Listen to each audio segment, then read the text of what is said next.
We're live. Okay. When All right. last we left off, the party had gone ahead and made it to Baldur's Gate with the intention of infiltrating a wagon train headed north that the cult of the dragon was supposed to be part of. That is supposed to be part of that.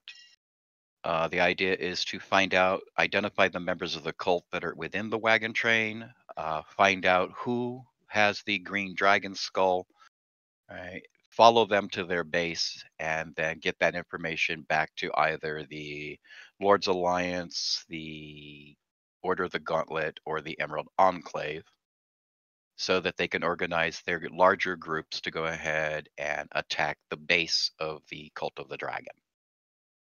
Right. The idea was brought up, well, why don't we just steal the green dragon skull, and that way they won't be able to perform their ritual with it. It's a good idea. The answer is because that just delays them. It just means they have to search out another green dragon skull. It's not that particular green dragon skull they need. They need a dragon skull they need one of each color. So all that would do would be to delay them. The idea is to find out where their base is and wipe them out before they either attempt to bring Tiamat into the world, or B, attempt to go ahead and create more Draco Liches.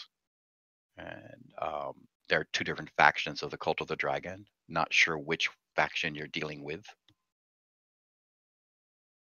During that time, you've been given another wagon by Whitethorn's Wayfarers to go ahead and use on your northbound travel. Nidric is still acting as guard. You have a new driver. Right, his name is Darius. Right, he's pretty quiet. Doesn't say too much, just like wants to do his job. Get to Waterdeep is all he's really concerned with. He wants to get to Waterdeep. He has no idea what your mission is. I have one question. Yes. Did I get paid for my first wagon train, which I'm going to have to say I completed successfully, as seeing no passengers died, and that's They kind also of like... didn't reach their destination. And whose fault is that? That's the driver's fault. That's the driver's fault. My job was to keep him alive. You're blaming Adolf? Adolf was not our driver of our cart. That was Og. Og was your guys' driver. Og was the driver. And the carriage will be making its route because Og is going to continue on its route. Yes, you will be given 100 gold for your services to Whitethorn Wayfarers so far. And I am appreciative so much of... It was also at that time in Baldur's Gate that Renan has an observation. Take it away, Renan. You are a bunch of fucking twits, fucking honoring over what we're supposed to be getting. Renan, no! No, we're not! I'm going to tell you guys to go fuck yourselves. I'm going to be doing scouting missions myself with help of the Enclave, because you guys are a fucking bunch of dumbasses who could probably get us all killed, especially you little fucking short pint mother. Wrong. He's very incorrect. We're gonna find the skull, and we're gonna get the... He goes on about a 20-minute rant, right? Mostly aimed at Nidric, right? Before storming off into Baldur's Gate. Good riddance. Okay. You'll see that his new character has been introduced in the Discord there. I bet we'll get along great. He is not part of your wagon, though. And let's see.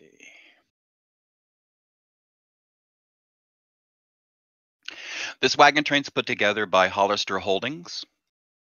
They have 3 wagons here. The first 2 wagons and one of the last wagons is theirs. The very last wagon is a prison transport that is shrouded in dark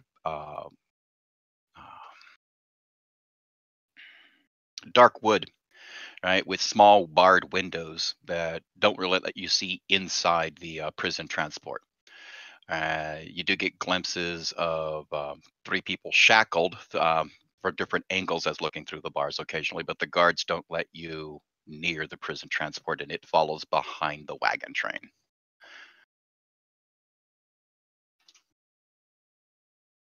While on the wagon train, the wagon master explains that it's going to be a long journey depending on how far you're going. Every day, certain wagons will go ahead and send out people to the... Is the wagon master in charge of the entire caravan? The wagon master is in charge, yes, and Okay. he is in... You'll Yeah, find where's him he? in wagon... The actual wagon master himself is in wagon 10. And do we know the destination of the wagon train? Obviously, different wagons will leave as they meet destinations along the way. Right. But do we know the end point? This wagon train, the Hollister Holdings, is going all the way to Silvery Moon. And is that only the 3 Hollister holding wagons? Yes. Hold on, I need to pull that map back out. All right. That will take them all the way past Waterdeep up into the northern Sword Coast. What was that map called that had the... The Sword Coast. There we go, thank you. Okay. So they are going... There. We're leaving Baldur's Gate. They're going all the way to... Where? Silvery Moon. Silvery Just a Moon? second. Yep. It's to the north. If you find the Evermoors, it's to the right of the Evermoors. Let me expand my map out. You were Okay. right there If on you- your Alright, screen. Silvery Moon. I got it. I understood. Okay. They're and they're traveling there. taking... I assume they're going through Yartar and Nesme? Not going through the High let's see. Forest? That is correct. They're not going through the High Forest. The idea is that the wagon train and most of the people in it seem to be going to Waterdeep. There's a Okay. couple of wagons that are going to continue north, and the Hollister Holdings will be taking. And where do we suspect? So we suspect the cultists were with this, but we didn't know where their base is. We just know it was north of Baldur's Gate. Exactly. Okay. You don't know where they're going. All right. And That's we got why to figure out most of who us- it is. And Nirdick's suspicion, right, after looking at the map, Nirdick thinks that they're going to Dragonspear. Which is They're not even going to make it not to a Waterdeep. They're going not to a Dragonspear. suspicion. Not a suspicion at all. That's where they're going. That's where the base is. Remember the dramatic moment we were around the table, the map was out, and I was like, Yep. there. And I was like, that's where the base is. I was like, we should focus everything, put all our marbles on this one bet. That's what we got to do. Like, that's perfect victory Well, right the there. the wagon train will be passing by Dragonspear Castle about halfway through. It's about the halfway mark between Yeah. Baldur's Gate and Yeah, Waterdeep. I bet money some wagon's gonna peel off, you know what I'm saying? Know what I'm saying? All right. When it comes to Dragonspear, 9 has information about Dragonspear that she can relay, and I'll do that for her right now. Oh. Dragonspear Castle, right, is actually ruins. It did belong to bandits before and attacking invaders, but they've been wiped out 3 or 4 times. About the only thing that usually makes its way there is a lonely necromancer trying to raise an army to attack Daggersford, or the nearby trolls and orcs from the High Moor come and try taking it over.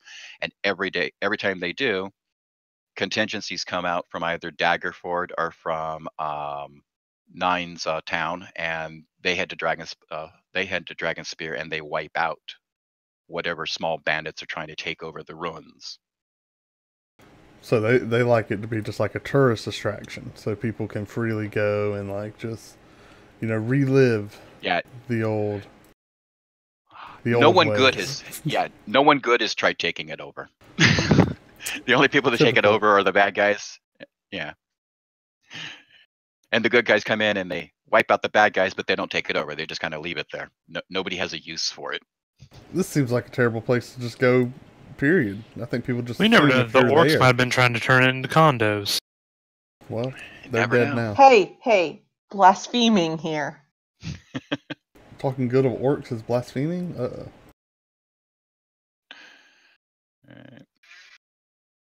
Alright. what we're going to do to simulate all this and to keep it so that you guys can gather clues effectively is each day of the journey, we'll go ahead and roll initiative for combat. I'll go through the order of the initiative. You guys tell me which wagon, which character, and which wagon you want to either investigate or you want to talk to one of the NPCs there to try getting information from them. And we'll go, you get, one action going around, and we'll do 3 to 5 rounds of actions for each day. Because as I said, this could be anywhere from a 30 to 60-day journey. So you should be able to gather plenty of information that way, but we're going to keep it in an orderly manner instead of me trying to talk as 50 different characters at the same time to 5 different people.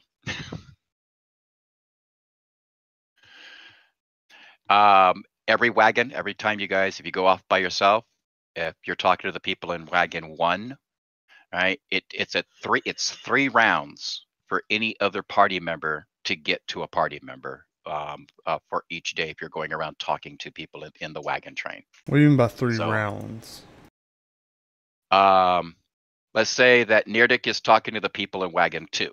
Yeah. And they attack him for whatever reason. Sure.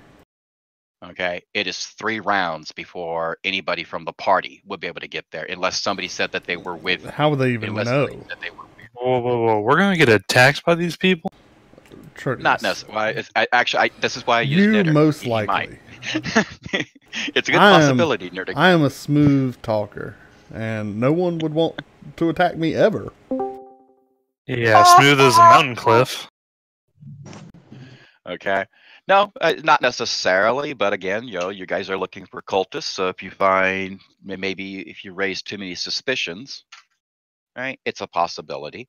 But what I'm just saying is it's 3 rounds away. I want to stop the people from going ahead and players hear a conversation's going on and they're like, they want to be part of it. So next thing I know, they're just automatically there and they're talking as though they're part of that conversation. You're 3 rounds away. But I guess my question is, what would give our character the inspiration to even go to another wagon? If that's kind of like a metagaming thing. Like I hear a conversation that's happening, but I don't actually hear it. That's me, the player, hearing it, and I'm interested in it. But why did my character leave what they were currently doing and then go stick their nose in that business? Exactly. You're fighting. Because you heard the DM tell your party member roll initiative, and you're like, oh, see? I'm going over there. Whatever. All of a sudden, your character wants to go over there. I'm trying to gauge, what allowances you get for, or you allow. I mean, it happens quite a lot, and I want to kind of let you guys know. Well, yeah, you're not automatically there. Maybe Nirdik calls for help. Okay. I go roll initiative, and Nirdik's like, he looks around, he sees Trotius. Trotius! It was going to take 3 rounds, for Trotius to move from wherever he is. Yeah, I know. He's got to get up, is. tie his shoes. Right, he's got to cover the distance, whether or not that's along the wagon train on his horse as you guys are riding up and down it, or whether or not that's at afternoon camp, and because it's such a big circle of wagons, it's you're covering an area. Oh no, Nidurk's being attacked. Yes, he ties shoes. Yeah. Dust off his. I don't understand. I don't get any of the hate. Trying to solve problems here. I'm being fair for when the wagon's on the road, because the wagon, from the front of the wagon train to the last train, all 12 wagons, is about the length of 2 football fields. Okay, that was another question I had. Is how long? Sometimes a little bit more, depending on how slow some of the wagons travel. Yeah. Okay, you guys cover quite a distance. Now, I have a question in regards to that. Let's say, for some reason, someone's in the middle of the wagon train talking to someone, hears it. Let's say they're at, for some reason, somebody decided to poke around the prison and is getting accosted by the guards. If they were to take 2 full round actions, would they be able to make it, or is it 3 no matter what? It's 3. I'm just leaving it as it's a dead 3 rounds. Okay. All right. Because then we get into too many nuances. Because I don't want to play the real. Because if you're wagon 1 and they hear something in wagon and something's going on in wagon 12 along the road, that's 2 football fields. That's more than 3 rounds. right? I'm just kind of putting you guys within. You're just in a flat 3 rounds of each other when you separate amongst the wagon train. We're using an average. Okay. Yeah. And I think 9 is having issues getting it. Yeah, I see you're disconnecting, connecting, disconnecting. Everything okay, 9? Oh wait, she's not even. Where is she? No, I'm Yes, here. there she- My character will not load at all. Let me see. She's not even seeing it in the character selection. So I Oh, I s- exited out and I'm coming back in. Okay, I see you here.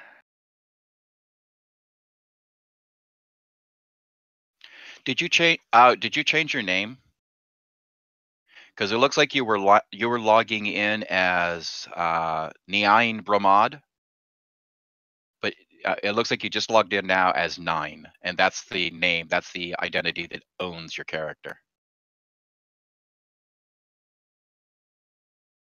Okay, that's the one I'll choose. Yeah, that's the one that owns your character. I mean, if you want to use the other login information, you'd have to release ownership of 9, and then then log in and have the other person or the other account take control.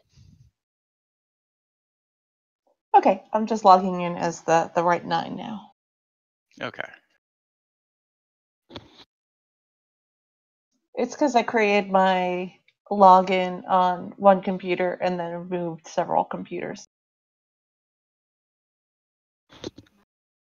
Sorry, didn't mean to interrupt the game. Oh no, not all. It's all part of the game. I'm highly Okay. offended. Each wagon is to go ahead and they supply food for basically themselves. If you want to help supply food for the community, you can send out hunters. Any of the wagons who want to send out hunters can. They do expect it is an alternating method that they'll say, hey, like tomorrow afternoon will be your wagon's turn to head out either to the east, to the west, or scout up ahead to make sure there's no bandits or anything within a 4 hour. You're supposed to head out for 4 hours and then cut diagonally to meet back up with the wagon train. You're just kind of scouting to make sure there's no enemies around the wagon train, and every wagon except for I believe wagon 10 does not send it. They're the only wagon that doesn't send anybody out. Just on scouting missions, your guys' wagon, again, like I said, your first day that you'll send out scouts is on day 2.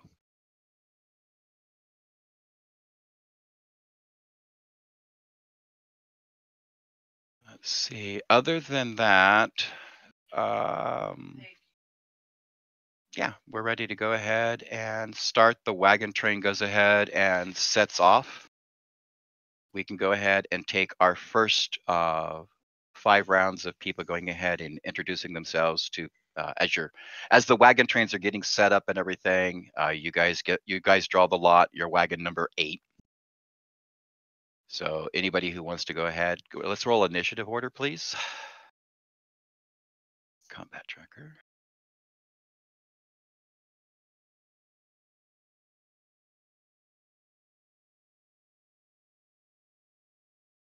Okay, top of the list is Nidic so far. 5 hours later. 5, yep. So, Wow. what is it? That's very... I'm gonna talk to Pete. I wanna go to Pete's wagon. Okay. Let's go up here to Pete's wagon.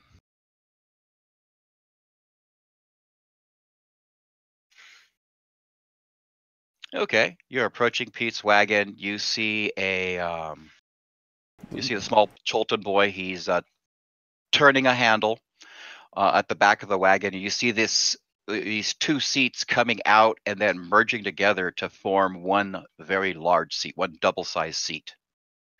All right, and the boy looks up at this Goliath who's walking towards him from the front of the wagon, right, and indicates that's where the Goliath can go ahead and sit as you're walking up. Anybody in particular you wanted to talk to? No. It's a Okay. pretty interesting looking wagon y'all got going on here. The small boy looks at you, smiles, kind of nods his head. Right, and he points to the front of the wagon where you see a gnome, right, turning dials and pushing buttons and stuff up there. Dials the The buttons. Goliath is standing there. If it wants to say anything. The small white-haired gnome walks up, or excuse me, white-haired halfling walks up.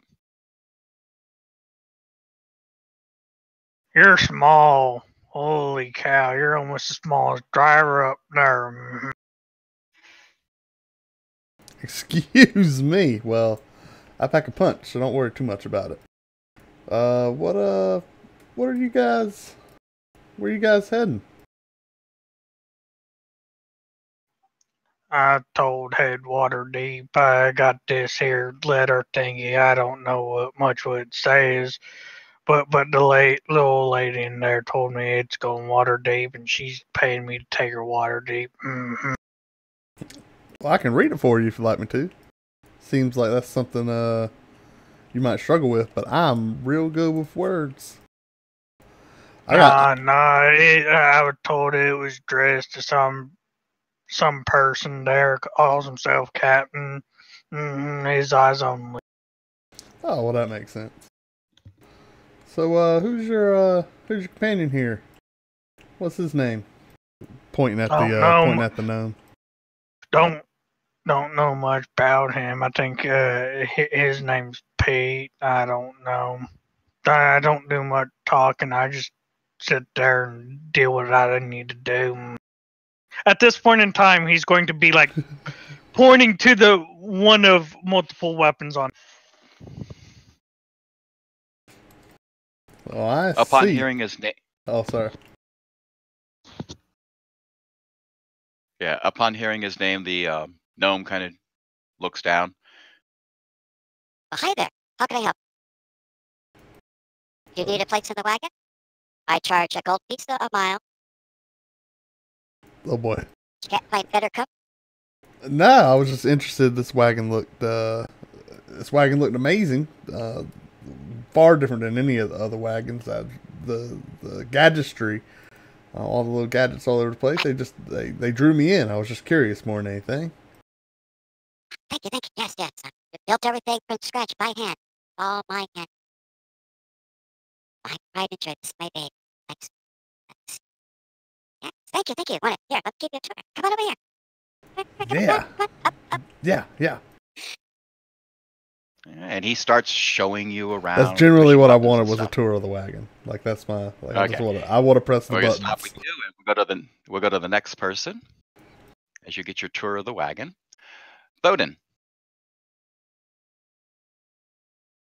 All right. So I would like to spend my time just observing the people on Wagon 7, see if I can see anything out of the ordinary.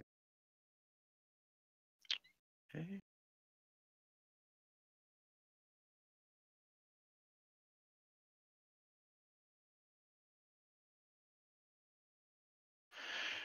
The people in Wagon 7 seem to go ahead and be really snooty. All right. They order their guards around as though they're just lowly servants. All right. Once they get all comfortable inside, they kind of sit there. You do notice that the one guard, the big burly one who's not wearing any armor, he's watching everybody in the caravan as well, so he's taking note. All right. Go ahead and give me perception check.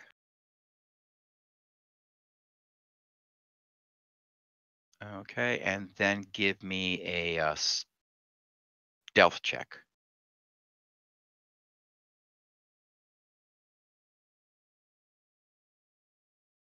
Okay.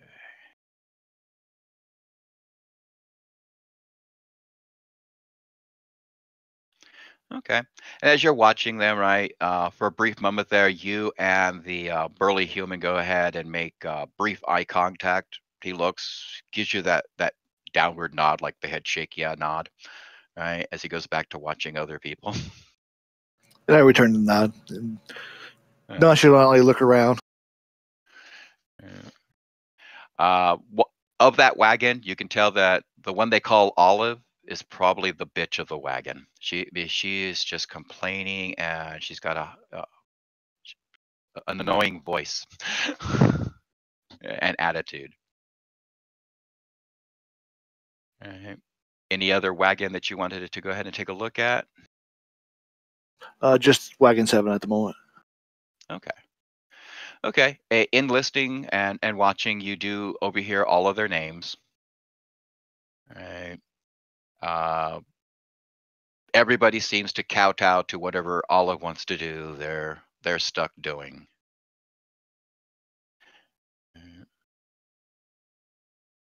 The other 2 guards, they just seem to be standing on the back of the wagon. They're just riding along.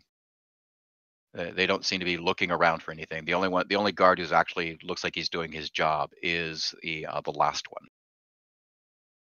Okay. Okay. Let's see. We'll go to next is Uthal.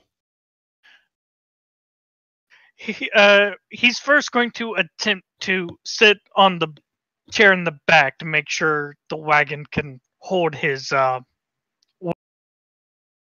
Okay. As you sit down, you hear like this sound, and a cloud of steam comes off either to the to both sides, to the left and right of the wagon as you sit down. But as that lower happens, very much. he's going to hop off and run toward wagon 5 like like he had just broke something. You got spooked by technology. Right. The gnome stops in giving his tour of the wagon there. Right. Hey, no, it's okay, come back, it's okay, it's meant to do that, don't be afraid. It's okay, come here, come on, have a seat, nice and comfortable, I guarantee it, you're safe, nothing's gonna happen. He's going to slowly slink back over like a wary dog, and he's going to sit down once again. Yeah, he's actually talking to. Yeah, he's actually talking to you as though you're a scared animal. Which is not Right, far you get from the back- truth. Yeah, he gets back. He coaxes you back onto the seat. He shows you that he explains how it's just your weight displacement. He goes on about water and steam variables and PSI, and you're just like, you have no idea what he's talking about. Yeah. At that point, as he's rambling on, Uthal is just going to get up and walk to wagon 5 and bother the twin. Okay, wagon 5. You're told the prices of the beers and everything. That they're not selling any beer while the wagon's in motion. And Is it in motion currently? you're just getting set up as the first wagons are taking off. Wagon 5 is getting ready to be leaving momentarily. The first 3 wagons have already started moving. So wagon 4 and 5 will be the next 2 to start moving. Oh. Okay. Then he's going to sink his head and walk back because he wanted to try some of this beer. Okay. Okay, and Trodius. I'm gonna go to Wagon 9 to check out Buck's bestiary. Okay. I like to approach the owner, Frank Buck. Okay. You come up as he's going ahead. It looks like he's finalizing. He's checking chains and stuff, making sure all the cages are latched down. He's got 2 of the flying snakes kind of hovering near him. The other 3 are darting back and forth around the carriage. All right. In the wagon, if you saw the description there, you see a rhinoceros and a smaller rhinoceros with it. You see a full-maned male lion and a lioness. And you see what looks to be like a treasure chest just sitting there. Right. As you walk up, Buck looks at you, kind of smiles. Good afternoon. Yeah, try this. He pulls a wooden placard out of the side, hands it to you. You look at it. It's just a picture of another treasure chest that looks different from the one in the cage. He goes, hold that up. Okay, I take it and I hold it up. All right, you hold it up. After a couple of moments, the treasure chest inside the inside goes ahead and transforms into the treasure chest that's on the picture. That's a neat trick. Isn't that thing a little dangerous to have with us? Everything in here is a little dangerous to have with us. But couldn't somebody It hold is. up, say, a gold coin and let the thing out through the cage bars? Nope, it only transforms into treasure chests so far. Ah, okay. Tried doors, tried items, nothing else. This thing just can. So, what can I help you with? What can I help you with? Well, I just want to see, what you were transporting. Where you taking all these animals to? Well, let's see. The cats are going to Daggersford. Got a collector there who wants them.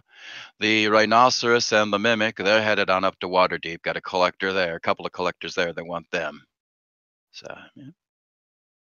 So I make my living. I travel down around the countrysides looking for strange creatures and bringing them back for collectors. I bring everything back alive. I don't believe in killing them. Do you ever collect any kind of dragonkin? I don't like going after the intelligent creatures because I believe they have if they have a mind, they have a soul. But the unintelligent dragonkin, yeah, I've gone ahead and brought in a few dragon claws, and I've brought in a few drakes, wyverns. Where do you But normally take those at? Or is it always different people who buy them? different people, they're collectors everywhere. Rich people that don't ever leave the city, they pay lots of gold for creatures that come from places they're never going to go. Do you ever deliver any to around Waterdeep? Yeah, I got good customers in Waterdeep.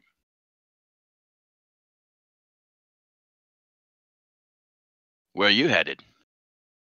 Oh, we're just heading to Waterdeep ourselves. I have some Good, family yeah. up there that I'm visiting. Yeah. Well, reaches out a meaty hand, right, for a handshake. Frank Buck, glad to make your acquaintance. And who are you? I'm called Trodius. It's good to meet you as well. So how much, if you don't mind my asking, would you pull in for creatures such as these? Well, let's see. I'm getting right. He brings out a container that may be about 2 feet across, 3 feet deep. I'm getting this filled with rubies for the rhinoceroses. I'm getting a few hundred gold for the lions, and well, the mimic's a gift. I owed somebody a favor, and they want it for a dungeon they're building. So A dungeon, you say? yes. Would I be able to ask who this person is building the dungeon? I don't think he'd want me to tell you. But there's a clue. You know, it's at least a guy in Waterdeep. And you want to be True. careful asking too many questions. There's a lot of shady people, and a lot of them travel wagon trains like this. Seen it many a time. I definitely understand it when you say that. Well, I'll let you get back to your animals. It's good meeting you. Yeah. See you a bit later then. Nice meeting you. And 9.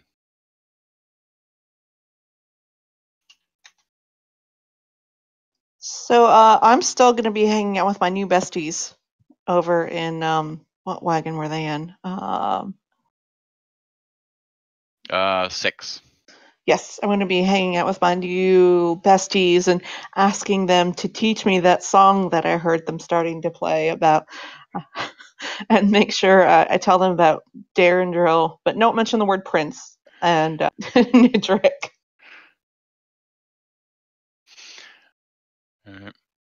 You hear, as you ask about the song, right? The small Eldarin, Lottie, who introduced herself as Lottie, she gets excited, right? And she turns to you and say, "Yeah, go ahead, play her a song. Play her. Come on, Xander. You're the bard. Get out there, play her a song." All right. You hear, if I have to. All right. The wagon door opens up, and this 6'4" guy, a little bit shorter than you, steps out. All right. Bows. All right. Pulls out his lute. Right, and he starts playing. Apparently, he plays my telephone ringing. Excuse me for a moment. He starts going ahead and playing the kissing song, "Sitting in a Tree." Kissin.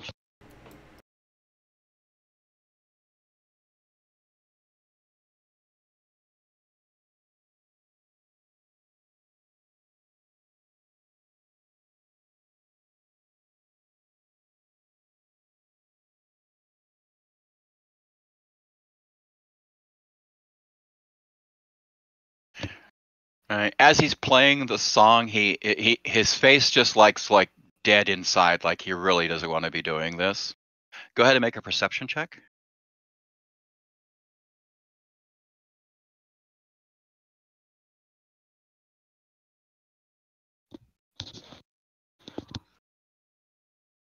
All right. You can swear that you heard his while he's playing the song, even though he's doing the singing.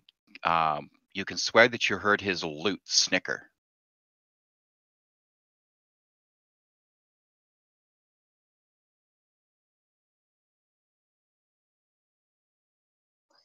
Well, thank you for playing the song for me. I really think that my friends are going to like that song. It does sound a lot like the two of them.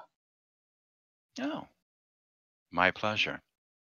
Anytime. I love playing for people. Can I go ahead and use for charisma and actually make him want to play more for me? You want to try to persuade him? Yes, I want to go ahead and persuade him to go ahead and play more music for me. Okay, roll a persuasion check. And I will have him roll an insight.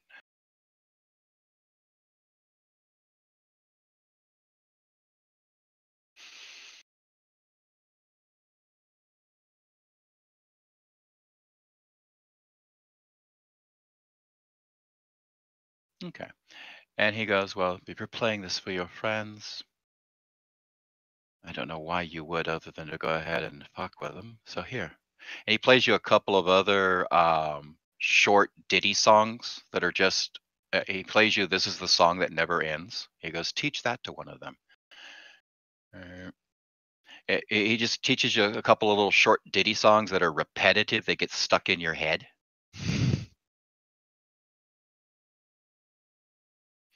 And we'll move back up to Is Niduk. one of them Baby Shark? Sure, why not? If it's not Baby Shark, it's something very similar. That's it.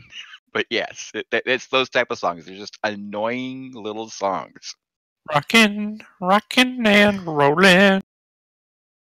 Down to the beach I'm strolling.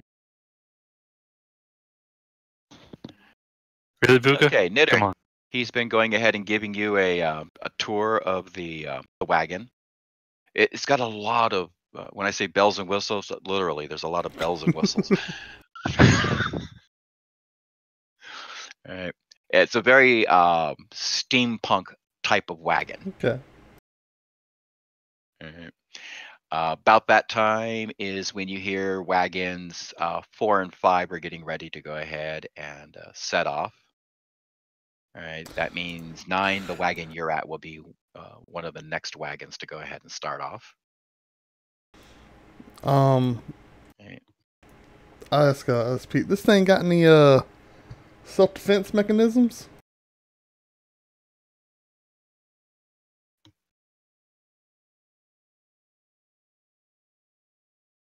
Sorry. sorry, what was that? Any what mechanism? Got lots of pilot mechanisms. What are we talking about here? I don't know. Something, keep anything dangerous at bay, fight off some bandits. What all can the wagon do in that regard?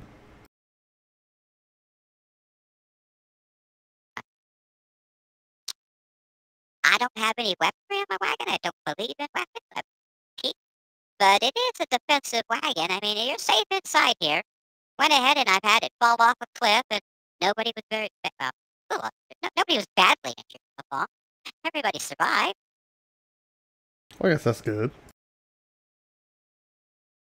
Well, but no, I don't have any weaponry. Don't believe in weaponry. If you use a weapon, you're inviting weapons to be used against you. You live a longer life. How many times have you made this route that we're about to do?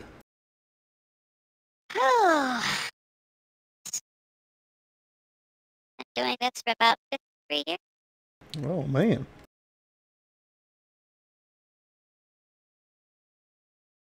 Good going. Good way to make a living. And seeing as my life's ambition is to go ahead and build the greatest wagon ever seen. Well, I feel like you're pretty close, but I guess there's always something that can be improved. No, yes, I heard about ships that can fly themselves. I want to go ahead and see if I can find a way to get the wagon drivers. Oh, that'd be cool. Yeah, I can sit here. Okay, let the wagon just go ahead and go. You gotta get that. You gotta get that working. You'll be the first one ever. It'll change the game. I am trying to work. I got friends in Waterdeep trying to get the secrets how to get their ship to fly.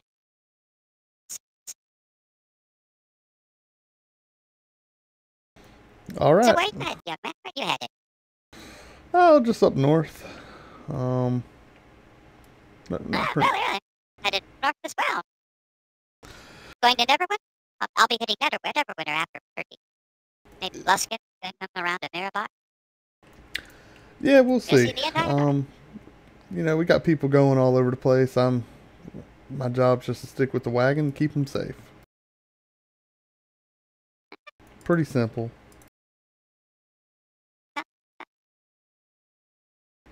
Did you say something, Jojo? I just heard noise. Sounds good. Oh. Well, you have you checked out any of the other wagons around here that are coming with us? I know the Hollisters. I've traveled with them several times. Good company. They're pretty fair. Stick to themselves mostly, but they're pretty fair. We've had prison transfers before, and I met Bucky about 20 years ago. Other than everyone else is pretty new. Just wondering, that's all. This is our first time on this particular trail, so trying to get as much information as possible. Always good to know who you're traveling with. Usually around noon, they'll go ahead. The first lunch break, they usually do like a big meet and greet. And get those that want to go ahead and partake. Letting you know, most people that are traveling these roads, they want to be left alone. It's a long, arduous journey. Don't like people noses into their business. So keep that warning, young man. Again, be in trouble. How long does this journey normally take? Well, depends on where you're going. Let's say we'll hit Daggerford maybe in about a month, 28, 29 days from now. You should hit Waterdeep in 2 months. It usually takes me a good year to make the entire circular route. All right. I'm not going anywhere. I'm just going to go up, back, put all up. Jojo, I didn't get any of that.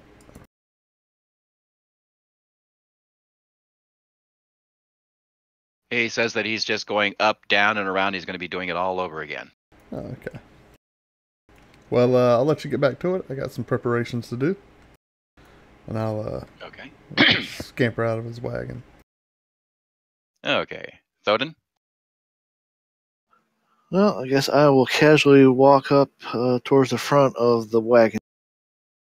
And since I've always checked out wagon 7, I'm gonna casually walk up and go by number 6 and see if I notice anything.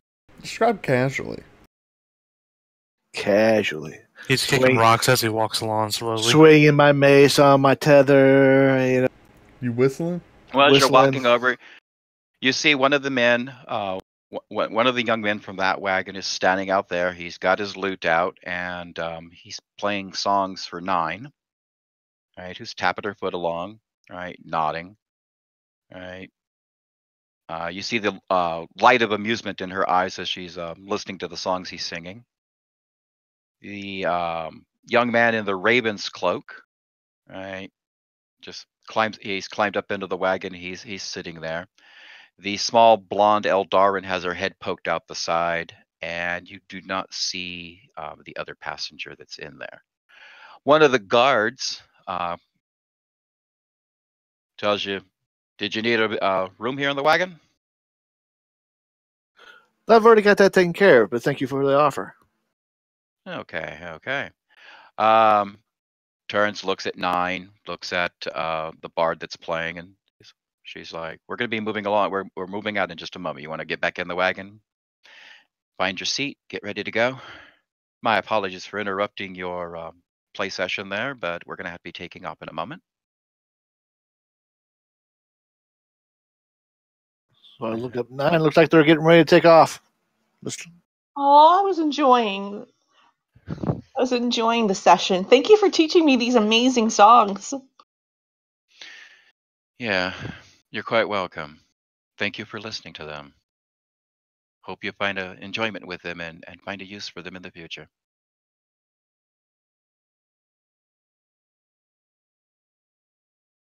Hey, Uthul, you got yourself seated?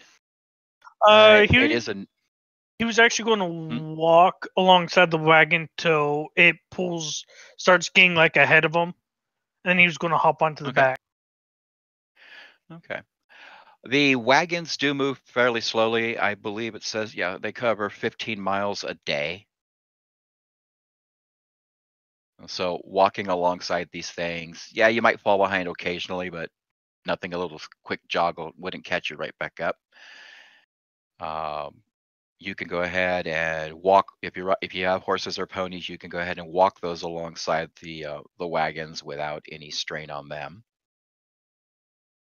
All right. Okay. Let's see. Trodius. I believe I would like to go check out Wagon 11.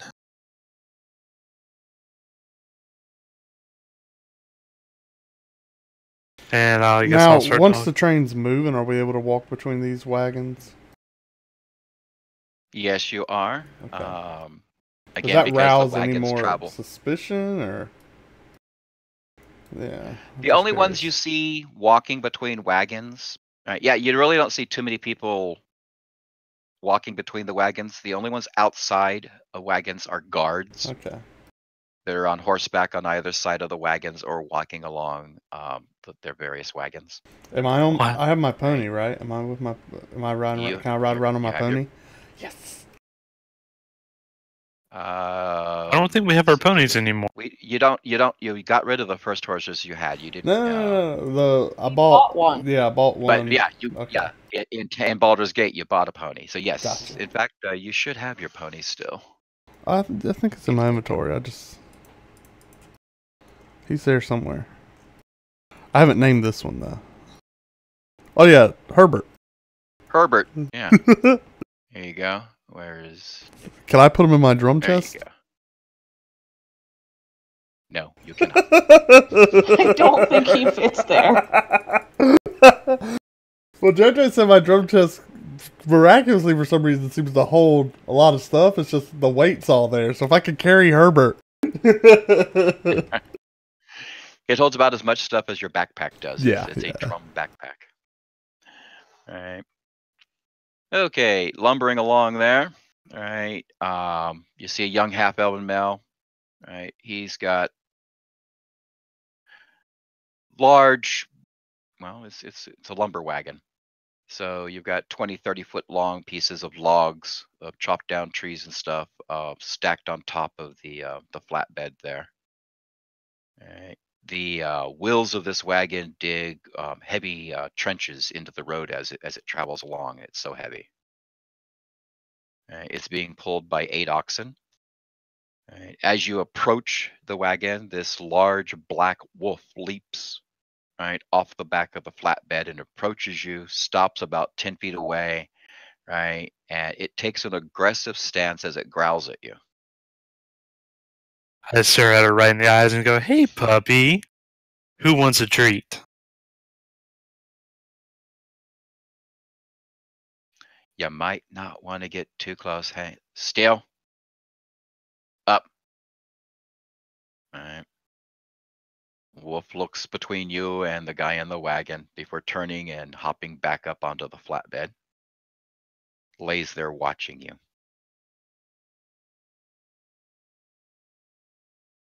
Afternoon. Afternoon And to you, Gus. sir. My name is Trodius. That's a lot of wood you got there. Where are you taking it to? Some of it's headed to Daggerford, some of it's headed to Waterdeep, and at least one parcel of it is going further north than that. I believe that's going to Longsaddle. Looks down for a moment at a slate tablet he has there. Yep, going to Longsaddle. Okay. Did you need a ride? Did you looking for a job? I don't need any guards right now. I usually don't. Nobody who's going to steal a wagon full of wood. No, that'd be quite the heist. You're supposed to laugh.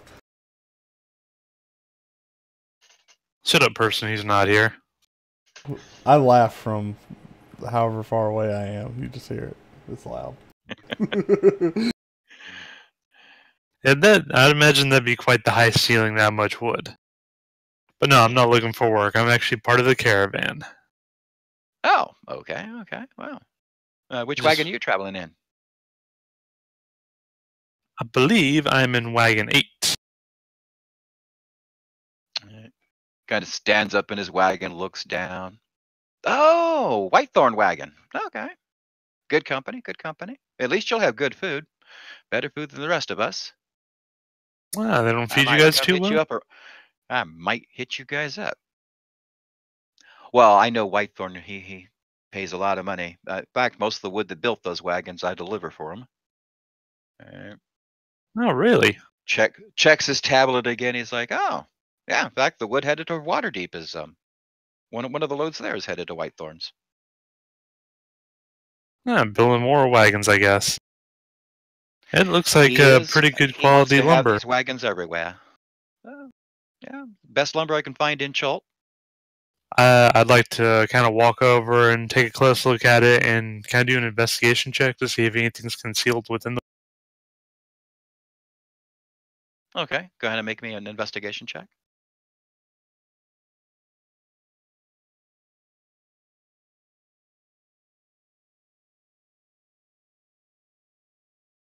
It's wood. Oh, no, yeah, that's a lot of wood. Lots of wood. Just big pieces of lumber. There are at least 5 different types of wood that you can tell from here, but other than that, it doesn't look like he's got too much concealed. You know, he's got a couple of chests, but those look like steamer type trunks.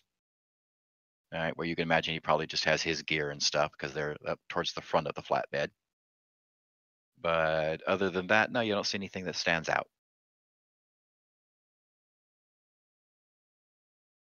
Okay, well, I won't hold you up too much. I see some of the front wagons are starting to roll up. Well, and feel free to come and join us if you get hungry. Oh, thank you. I definitely will do that. Okay, and I go ahead? And go ahead. I was gonna say I go ahead and walk up to our wagon. Okay. All right. Okay, so eventually, 9, were you headed back to your wagon as well? Yes, I was going to go ahead back to my wagon and sit next to the prince. Okay. So you guys get in your wagons, and the wagon train takes off. The first day, totally uneventful. Right next to Baldur's Gate. Nothing really going to happen too much there. At the dinner break that evening, or at night camp that evening, basically, is when you can go ahead and meet some of the other people. The very next day, you're between morning and noon, your wagon is asked to go ahead and send people out either to the east or the west to go ahead and travel up ahead and make sure there's nothing out of the ordinary on either side of the wagon. All right, you can send, they suggest you send at least 2 people. You can send as many as you want, as long as you leave somebody here to drive your wagon. I'm going. I guess I'll go since I can fly. And I'll go. Yep, I'm going too. Okay, looks like I'm staying. Okay. We have a driver. Yeah, your wagon has a driver, and you also have Darendale that will be staying at the wagon. Yeah, but they seem quite capable to me. I mean, they'll be all right. Okay. Yeah, I'm gonna stay. Okay, so the guard stays with the wagon. The driver goes ahead and stays with the wagon. The prince is going to stay there. So we're going to have Trodius, Thodin, and 9 are going to head out. Do you want to head out to the west towards the shore? Do you want to head out towards the east inland, or do you want to go ahead and ride up ahead along the road? At this point, the wagon is entering into what is known as the Field of the Dead. Where's that silly map? Right, change my mind. I want to go. Yes, you're heading into the Fields of the Dead. The Fields of the Dead is a huge swath of rolling hills and grass dotted with minor villages. When I say minor village, I'm talking the village is maybe a family of 4, or excuse me, a collection of 4 families, right, making a village. There are lots of grave sites, as there have been many, many wars fought over these lands. One of the reasons in the olden days when the Sword Coast tried to be one empire was that this lands was very contentious because of the rolling hills and everything. But because of all the battles, it's been known to have undead walking it now. So it's a really nice countryside. Think the Irish countryside, right, with undead. Those are what you'll be mainly keeping your eye out for here in the Fields of the Dead, and you're going to be in the Fields of the Dead for about 10 days. Oh, what a lovely spot. Well, I say we cover the east side. Sounds good to me. All right, sounds good. Okay. And Nidok, were you staying behind or going? No, I decided to go. You decided We to still have go. a driver with Caravan, right? That is correct. Yeah. Darius The is with handsome the prince and the driver. Yeah. He'd be alright by himself. Okay. So while we're out doing our guard duty, I'm going to entertain them with the songs I've heard, particularly one that goes, Baby Shark Doo Doo Doo. Okay. You should see the look I'm getting right now. Never I take heard it. both my daggers out and stick them in my ears. Well, get a new fresh character sheet Ouch.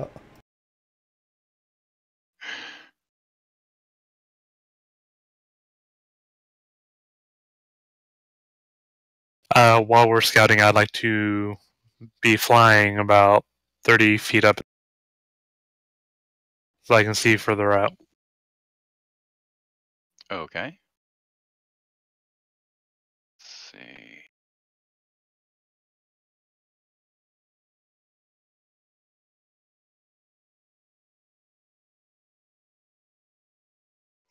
And this is the song that doesn't end. It goes on and on, my friends.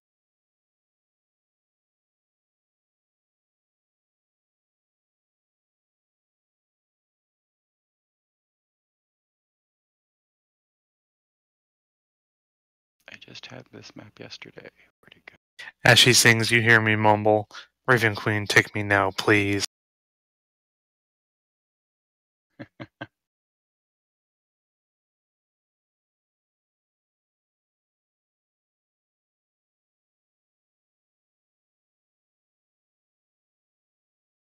Darndale Nedrick sitting in the tree. K-I-S.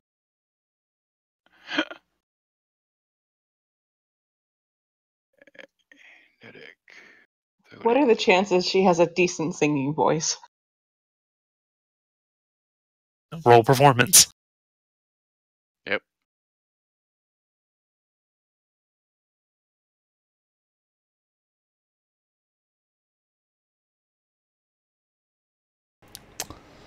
Great You- chance.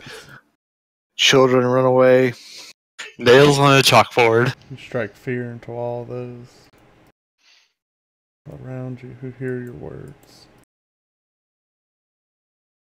And you guys are stuck with me in there for Fear quite that a long death- drive. Fear that death will be the only sweet release that any would receive. Look at you and say, "Did you take a crossbow bolt to the knee or to the throat?" To the knee. Well, that's the way that the really nice bard taught me how to sing. They're super, super awesome. Is Uthal with us? Oops. Nope, because he's not in our wagon. No, he's not. If he Sorry, I just decided picked to up come everybody from along, the combat tracker. that's fine. He's not in our wagon. Therefore, he wasn't asked. I mean, so he's long not as there. he's not doing it by In himself. fact, I needed. There we go. I need to change him to neutral for right now. I don't want him going Okay. out by himself. It doesn't seem safe.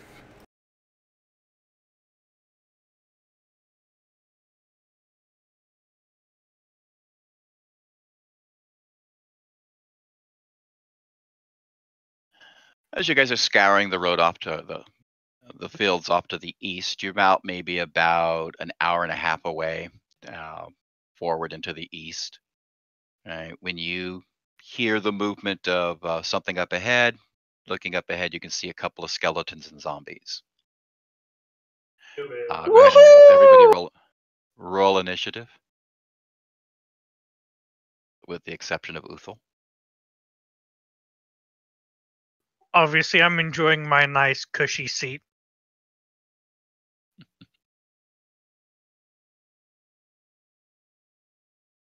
And just so you know, Jojo, that's because of the Sentinel Shield. Gives me advantage on initiative. Okay.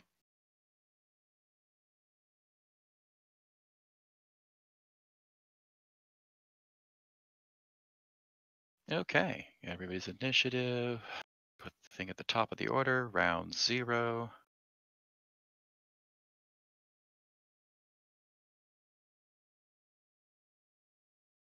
He stays there.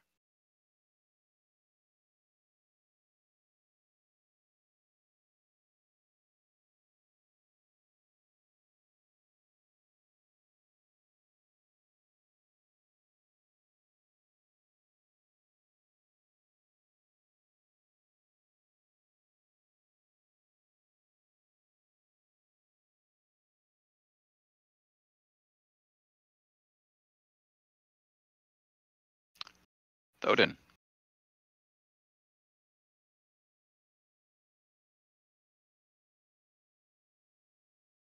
One second. No problem. None of the undead so far have seemed to notice.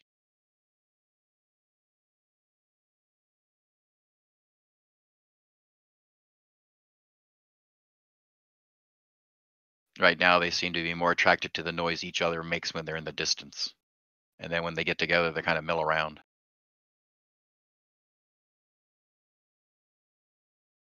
All right, I'm going to move up.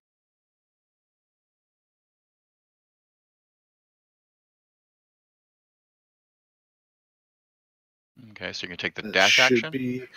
No, okay. no, I'm just moving up to 30 feet. Okay. And I'll target skeleton 1.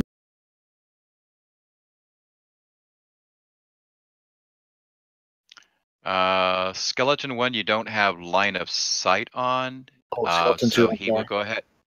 Okay. Because you had a tree in the way there. He would have gone in. Okay, Skeleton 2 then. You do have line of sight too.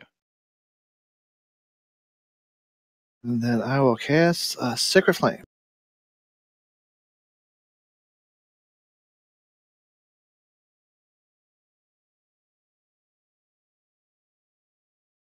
Okay, they failed their save.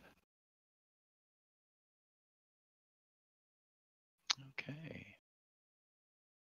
Searing white light comes out, hits the skeleton, slightly burns it. And I think that will do it for. Okay. Let's see. 2.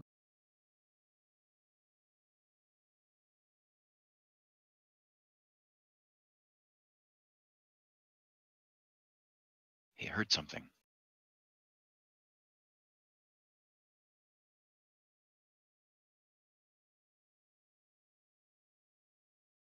Trodius. Okay, let's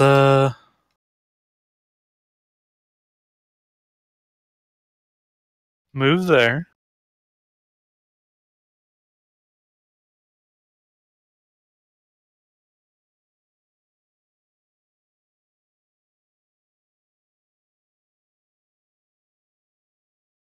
And I'm going to be casting a firebolt. Okay. That's a hit.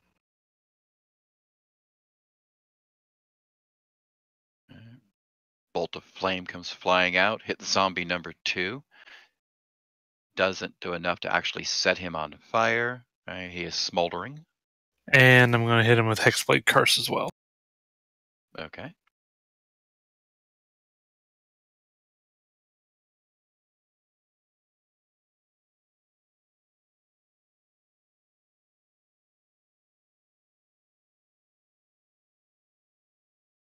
Okay. Nedirk. Let's throw a firebolt at that guy right there. Okay.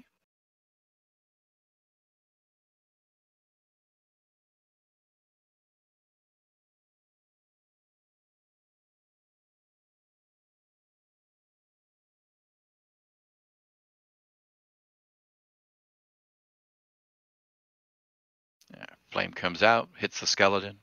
He starts to smolder.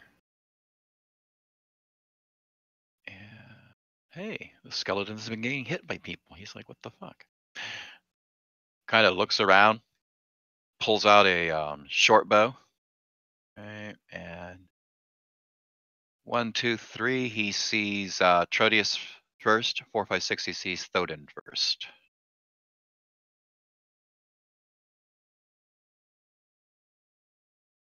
Okay. So that's going to be Thoden. I am the knight.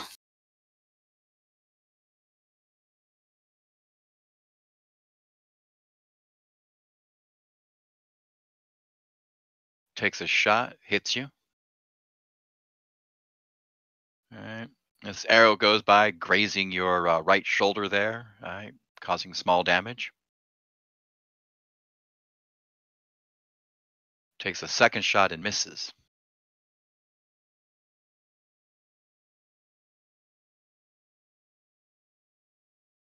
Hasn't he had a lot of time to practice? All right. Zombie number 4. He's alerted by whatever the skeleton just did.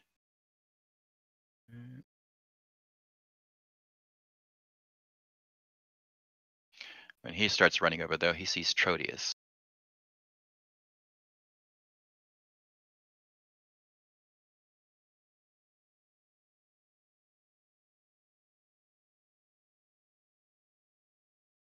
All right. He just kind of like power slams into you.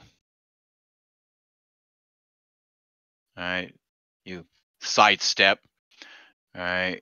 Causing him to go ahead and to there without attacking you. and then I actually get an attack of opportunity. Okay.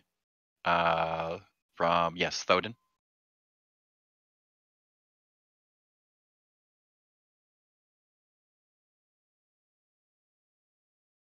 And I try to use the mace. Okay.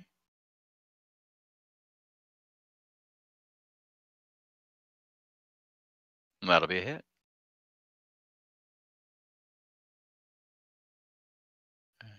So as Tredius sidesteps and the zombie shuffles on by, right? Thoden comes out, hits him in the back of the head with his mace, right? Cracking his head open slightly, right? Getting goo stuff all over the head of your mace there. Ew. Zombie 1.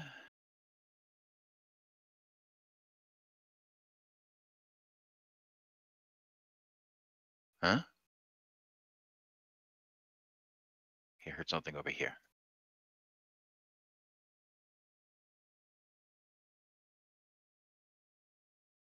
Zombie 3.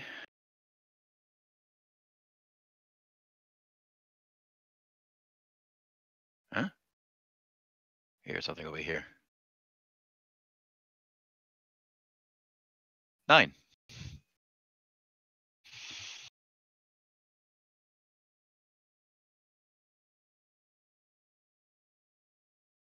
So it's 30 feet of movement, and then I can still cast a spell, right? That is correct.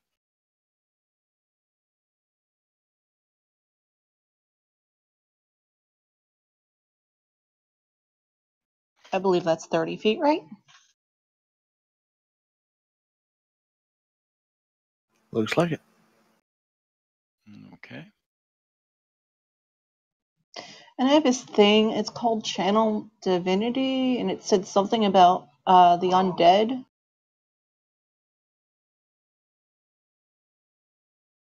Mm-hmm. It says Let's turn see. undead. As an action, you present your holy symbol and speak a prayer censoring the undead. Each undead that can see or hear you within 30 feet must make a wisdom saving throw. If that creature fails its saving throw. Mm-hmm. Oh, it's not turned to dust. That was what I was trying to read it.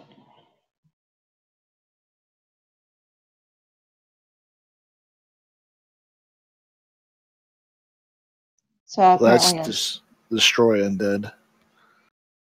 Yeah, you have turn undead right now. Yeah, destroy undead doesn't kick until level 5, I think. Oh, well, I'm still close enough to do that. Okay, that's the range right there. If you target all the undead in that range,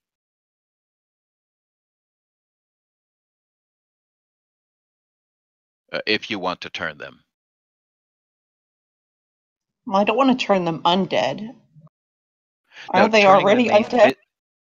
no, you don't turn them undead. Turn undead, basically, you cast the spell. It's like a fear spell for undead. They see your holy symbol and they have to try to get away from you and your holy. Oh, okay. Then I'm So not they going to run do. away from you. Okay. You don't want to do that then. Okay. Okay, so you move to there. What are we doing?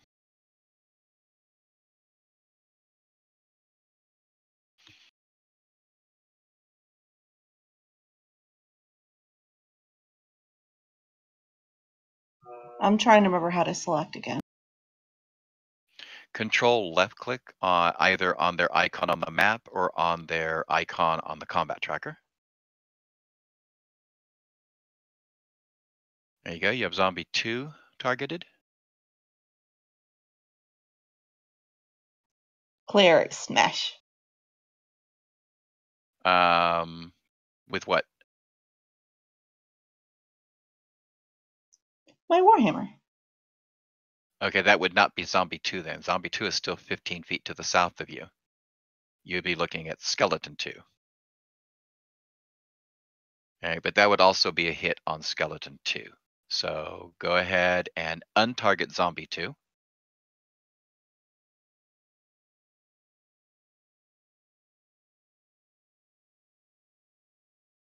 And then target skeleton 2, who's right behind you. There we go. And now roll damage.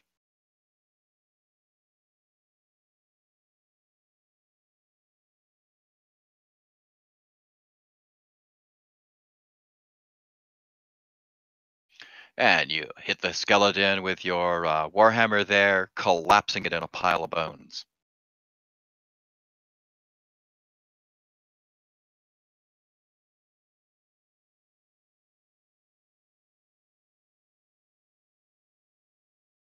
Move back up here to the top of the hour. Skeleton 1.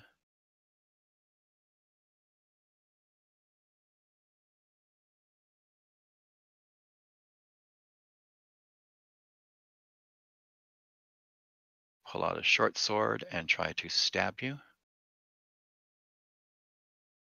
Okay, they will stab you.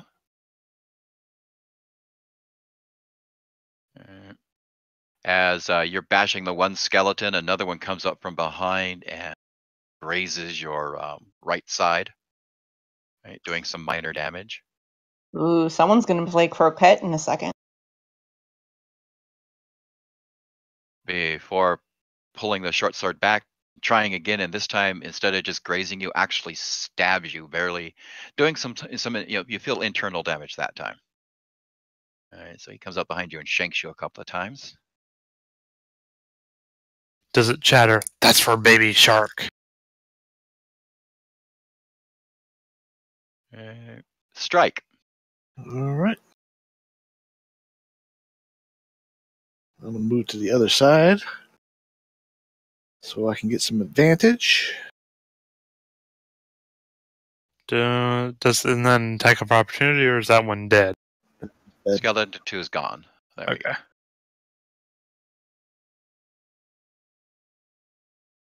All right, make sure that I got that targeted. Yep.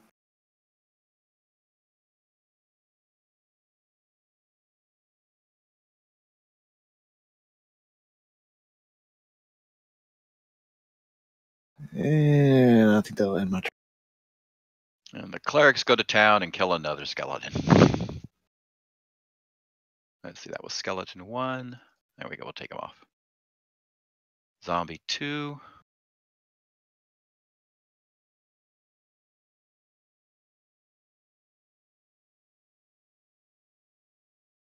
Goes running towards you.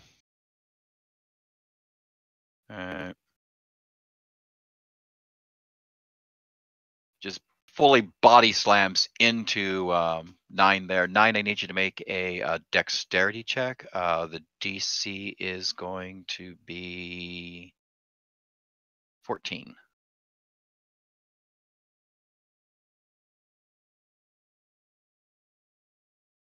Okay, taking her to the ground in a tackle. Right, as he's trying to bite at you. Right, you will begin the next round prone. I'm not going to put the effect on you because you go before. Oh, actually, no. Let me put the effect on you just in case.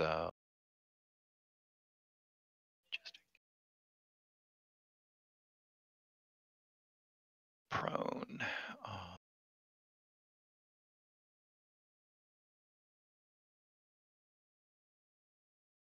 Okay.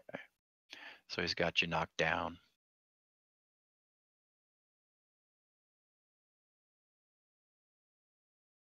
Actually, just before you go, Trodius, 1 moment.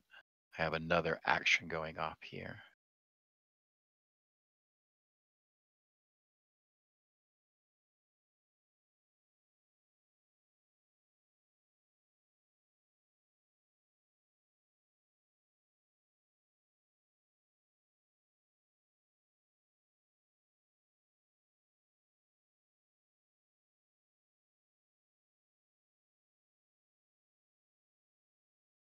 Okay.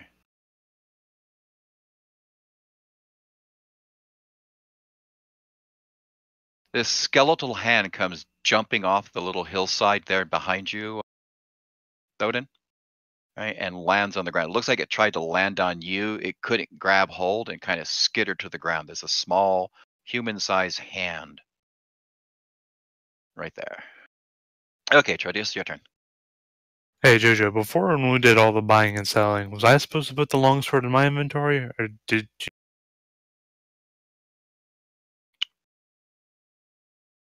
you? Which longsword? So, when I made the mistake of Look in your selling the, inventory. yeah, I don't see it in my inventory. I bought one before.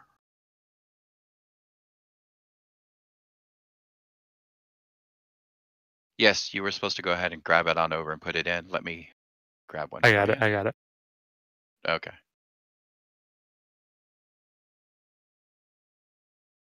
Okay. Okay. So I'm going to make an attack on zombie 4 with green flame blade. Okay. Actually, first I'm going to make him give him hexblade curse.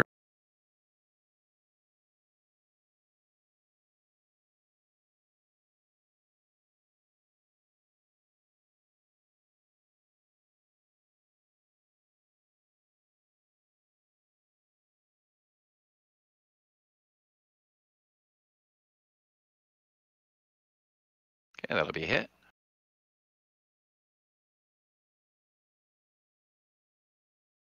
Zombie takes critical damage. He looks badly hurt. And the green flame fizzles off of him. Okay.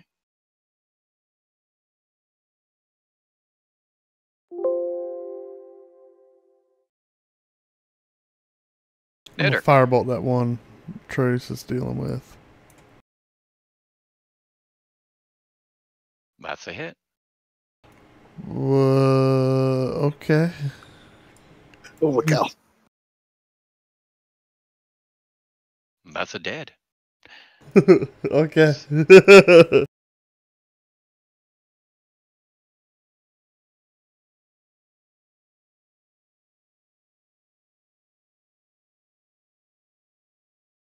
Any bonus action or movement? No, sorry, I forgot to pass. Quite all right. Actually, go ahead and give me a perception check while you're there.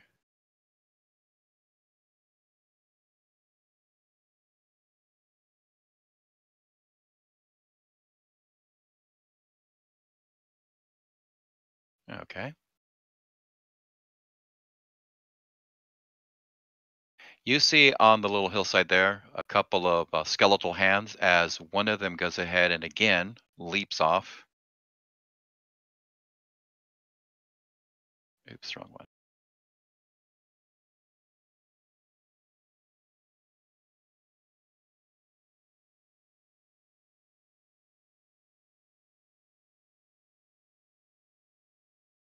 All right, and tries to attack, jump onto Thoden, and misses, lands on the ground behind him.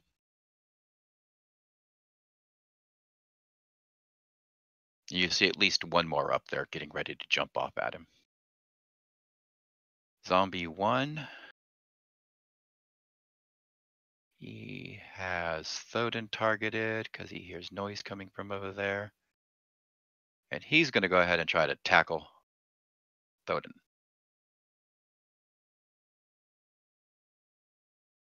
He bounces off of the hefty guy. No damage.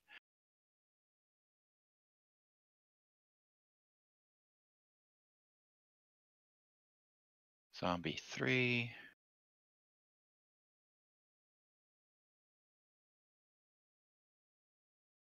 Looks up this hill.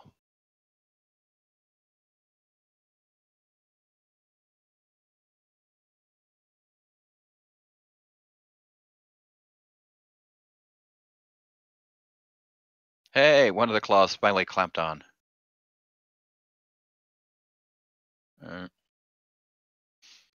You feel this hand on your shoulder from behind, tugging on your cloak and your shoulder there, like somebody wants to get your attention behind you. All right, they've dug their fingers in. It kind of hurts.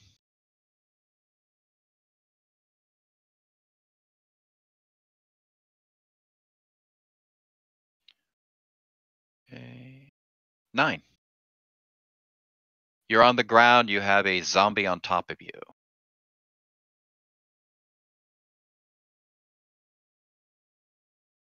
Can I try to stab it with my dagger? Yes, you can.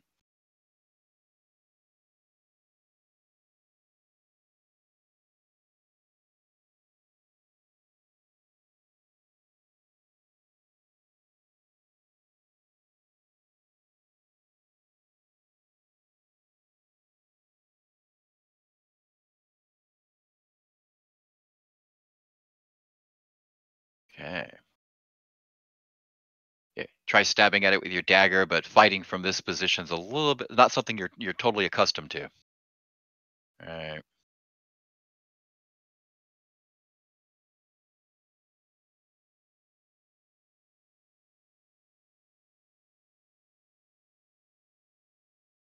Okay, back up to strike. All right. Strike. You've got a zombie and your bunch of little skeletal hands around you. So, as my bonus action, I will cast a spiritual weapon. Okay. Do you still have it, or do I need to pull it up for you again? You have to pull it up. Okay. I don't know how to put the icon in.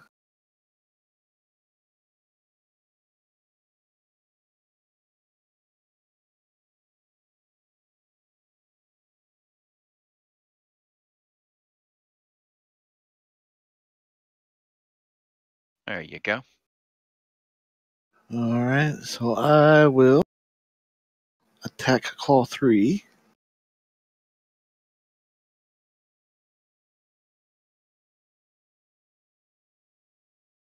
With my spiritual weapon. Okay.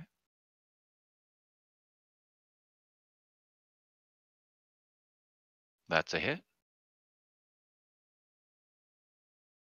That's a dead. All right. 3. And I am going to use my channel divinity and turn undead. That's my action. Okay. Let's see.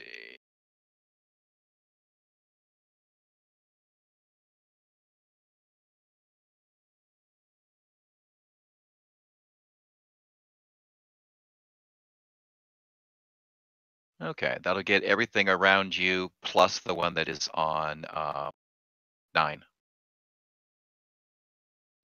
Thank you. So if you want to go ahead and target all them. And then I believe on your action tab, you should have a channel divinity. Yes, you do. If you open that up, you'll see the saving throw.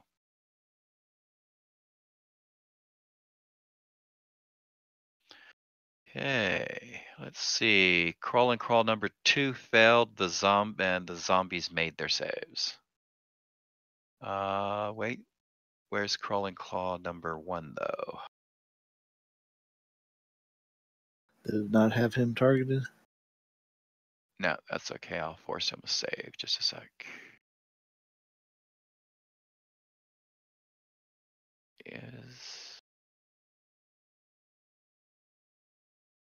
It's a wisdom save.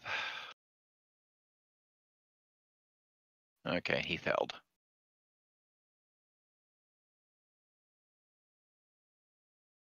Okay.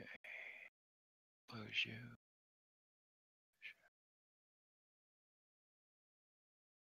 So 1.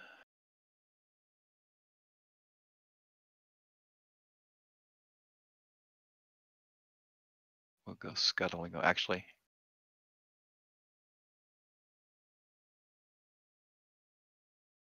okay. If that's the last of your actions, go ahead and pass the turn. And I'll move them on their turns.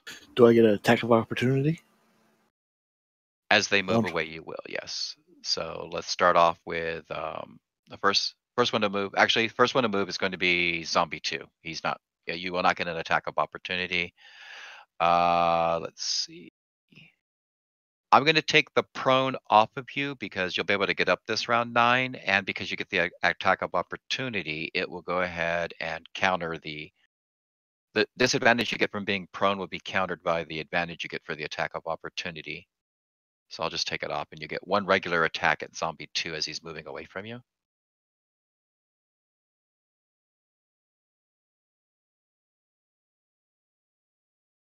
Oh, I get to attack him right now? Yes.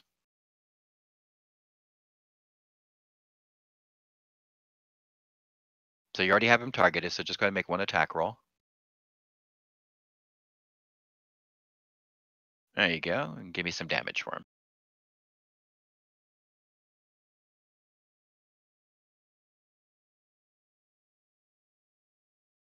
And I'll let it stand, but my apologies. You should have been attacking with the dagger, because that's what you were attacking with him last round while you were prone.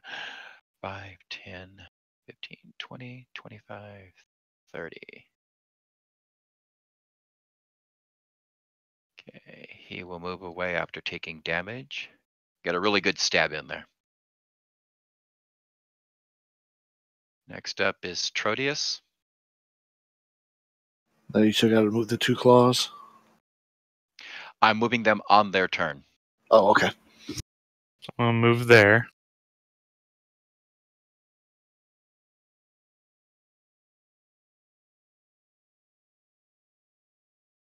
And then I'm going Yeah, to attack. you'll get your attacks of opportunity as they move away on their turn. Gotcha. I'm going to attack Claw 2 with Green Flame Blade.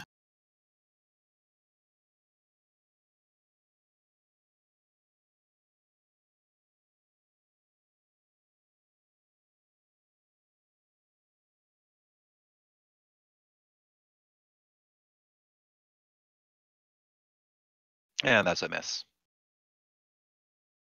Okay. That is it from you then.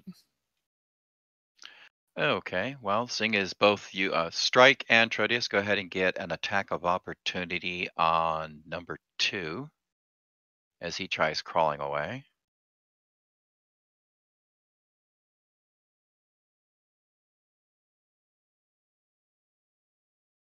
Okay, and it'll die.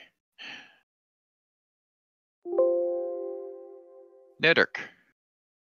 I'm gonna pop zombie 2. Whoop. Whoop. There we go.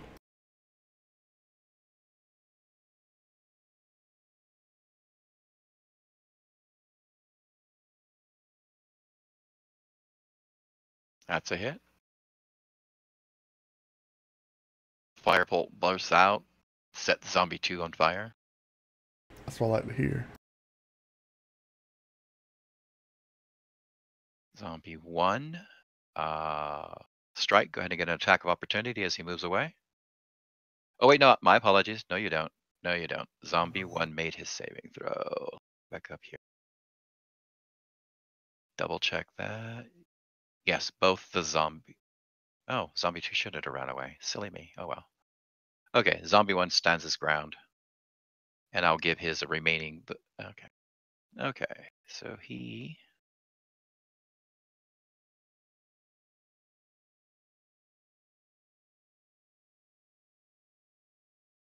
Scores a critical hit.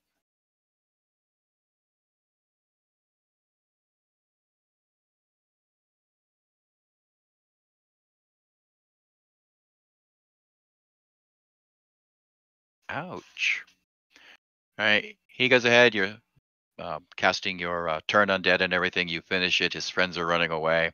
He goes ahead and just like headbutts you in the face as he's trying to bite you. You go ahead and take.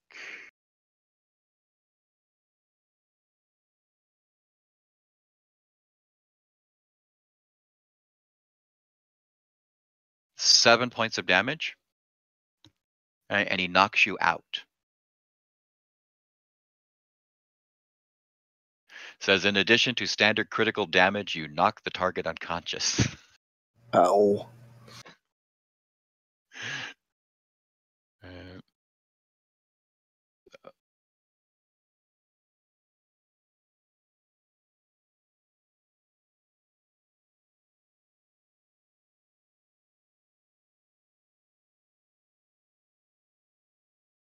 And instead of attacking, or looking like he's going to attack Trotius, he as you collapse, it looks like the zombie's coming down with you because he wants to eat your face.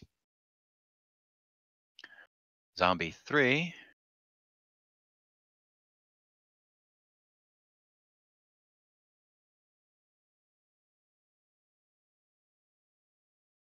I was one hell of a headbutt. Zombie 3 gets to the edge of the cliff, the hillside there, the cliffside, and starts to just kind of slide down it. He's not able to do anything, though.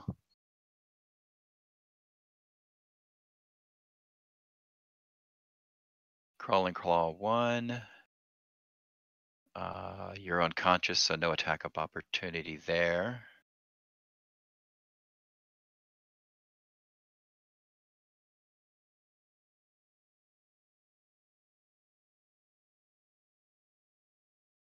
Nine.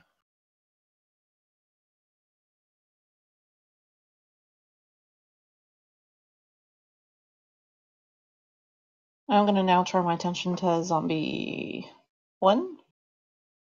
Okay. It takes half your movement to get up, so you'll only have 15 feet of movement. And you still have zombie 2 targeted. Okay. Yeah, might want to untarget target zombie 2.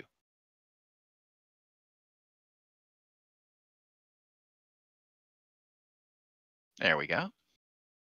And let me give you your movement.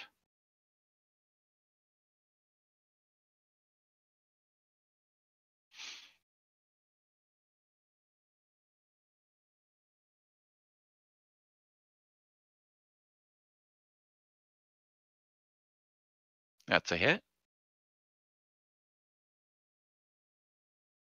And zombie 2 is moderately damaged. That's a spicy You hear meatball. bones. You hear bones crack as you hit him in the back with your warhammer there.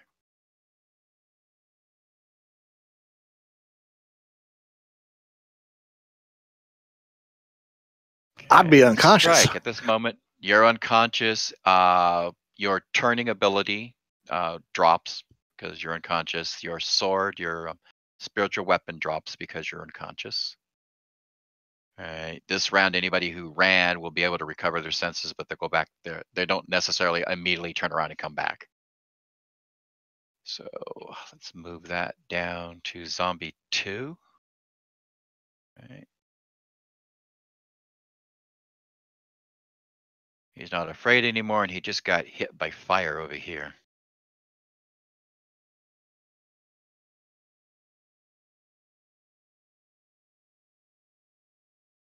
Wow, why does he have everybody targeted? Because he's going Super Saiyan.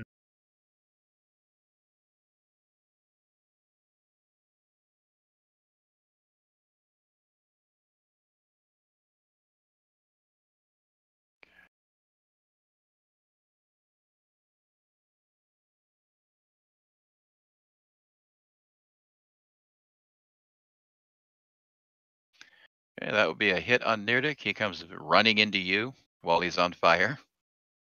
Sounds about right. You'll take 1 point of damage as, well, you're so small, he kind of tripped and like kicked you instead of like bashing into you. So you only got a shin and a knee Yeah. and no Typical. fire damage or anything. So Oh, yeah, I wouldn't worry about that. I'm immune to fire. alright, and be him. Trotius. You have the one bent over trying to go ahead and eat your friend that 9 just bashed in the back, and you have a new one that just slid down the hill at you.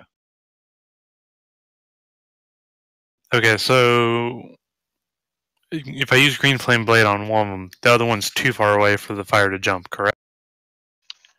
It says 5 feet. Actually,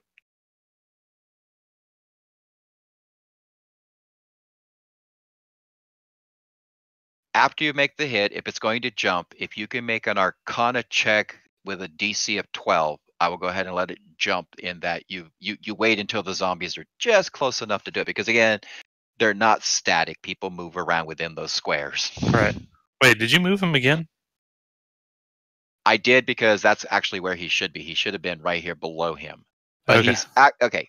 Because tokens can't be on top of each other, he would be halfway into strikes. I gotcha. Okay. Okay, so targeting zombie 3.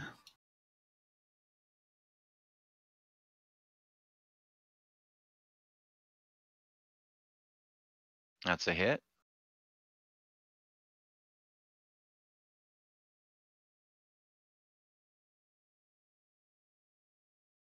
And then I just target the other one and do the damage, right? For the green flame flame, yes. Actually, make the Arcana check first. Oh, yeah. DC 12 Arcana. See if you can time it right to get it.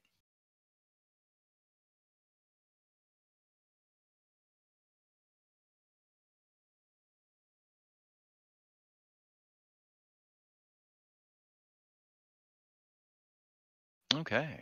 Made. Barely. You got it just right.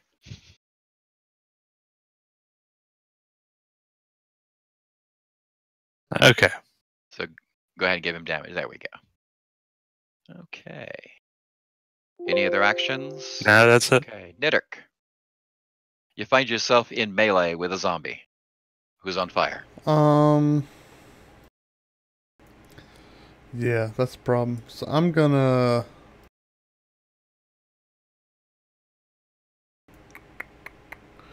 What am I gonna do? Can I cast when he's in melee range? Yes, you can. Okay. Well, let's finish him off. We'll firebolt him again.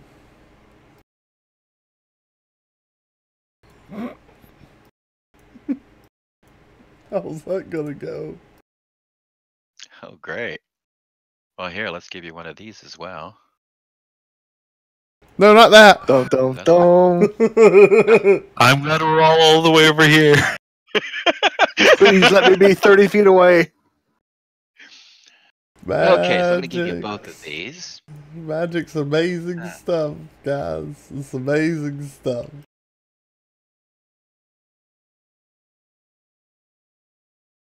It could be great, or it could be terrible. Okay. Or I could be a potted plant. And then it grows to 60 feet tall.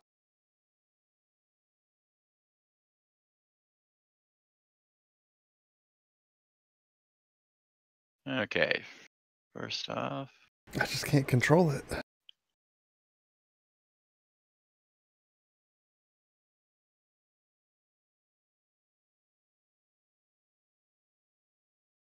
You put 4 there. Oh, it's going to say it. So I'll just add 4. You have 2 points of damage on you, so now you have 6 points of damage on you. Okay. And I'm blind for four rounds? And you're going to be blind. Yep, let me put that on you. So there's no magical repercussions? No, we don't. We're not there there yet. is. We're not There there is. yet. There was a magical surge that went off all over the place. We don't know what it is yet. Giggity. Alright. So you went ahead and you hit him in the chest with your firebolt, but it's like, I guess you hit a pus pocket because blood and gore just came popping out. Stop. Covered your head and face is just plastered. You know, might as well be gel for your hair at this point. Oh my gosh. You look That's, so handsome for your prince. that's just. You can't see your and Did the it get heat in from his it because mouth? you'd set him on fire. Because you'd set him on fire, the heat from it has actually Oh my blistered God. your skin. Please. Hey, he's used to being blasted in the face. Please. This is just the Hey, best. hey, did he get it in his mouth? Not yet. Oh my god. We'll wait for that verbal spell of mouth. What magical effects may have just transpired? You don't know yet. Oh, okay. Yeah, it tells me what happens, and you don't know what it is. It's not an effect you can see. Cool. Because he's So blind. what is it? You have a bonus action or a movement still left. Well, I blew my action, so I can't slide. Or what's it called? Dodge? That's an action. Disengage. Yeah, I can't Yeah. disengage Yeah, my that's move an action. or whatever. So I'm just gonna stay here. I don't want to attack of opportunity. Okay. Okay, we'll pass the turn.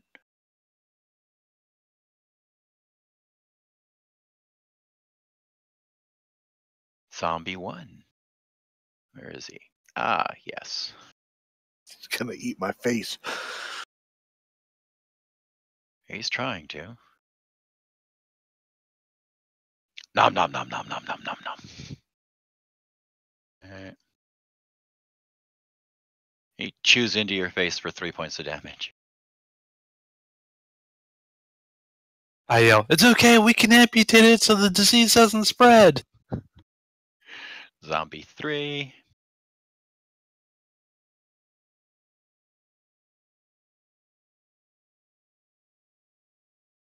Hey, goes ahead and swings at Trotius and misses. Goes over to this side.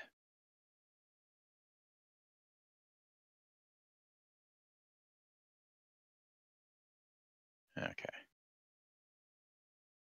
As he's moving past you, Trotius, and stops, he stops because he kind of looks to see where the other zombie's eating. He's interested for a second there. Crawling Claw, what are you doing? Thump. 9.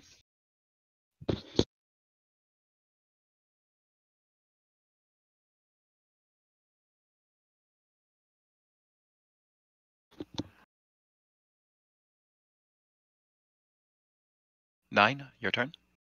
Yes, I'm sorry. I was trying to figure out what to do. Not a I'm problem. weighing my options real quick. I'm sorry, guys.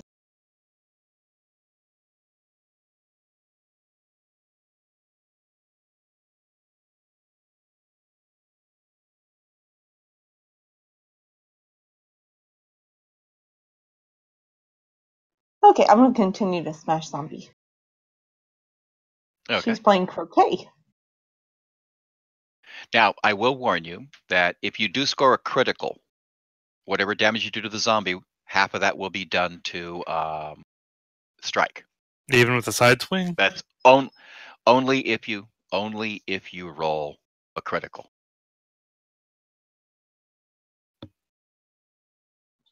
Any other Alright. thing that hits the zombie takes the damage and strike doesn't. Okay. I'll take the first one that went there. You only get one attack with your Warhammer, correct? Yeah, I had started to swing and then you had started talking, so it rolled it twice while I was Not a holding it problem. down. Going to give me damage.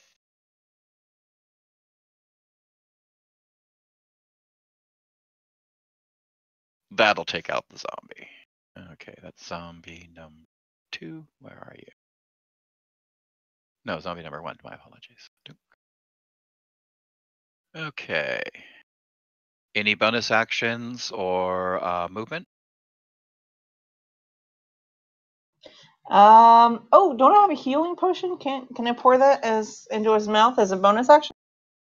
No, that's an action for someone else. It's a bonus action for yourself. Okay, then I'll go ahead and take a swing of that potion for myself. Okay.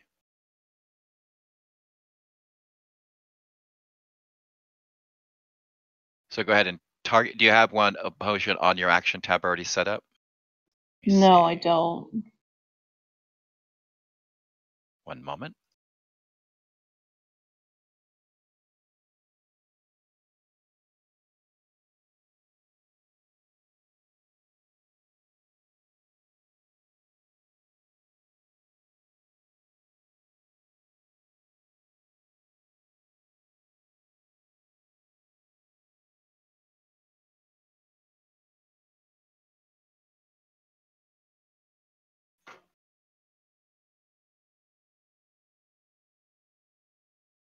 Okay, you do now. Go ahead and target yourself, and then you'll see a potion there of healing. You just click the little heal button. And let's see.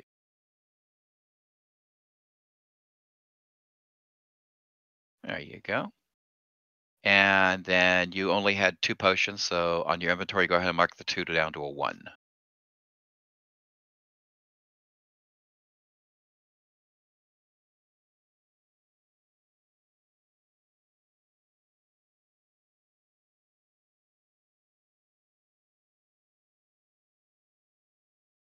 I'd be unconscious. Yep. But no longer getting eaten. Zombie number 2. Like, where'd that little small thing go? He knows he saw lunch here somewhere. Didn't he?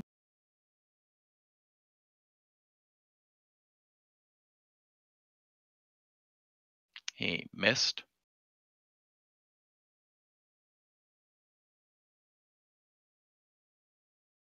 Trodius. Okay. I'm just going to make a melee attack on Zombie 3.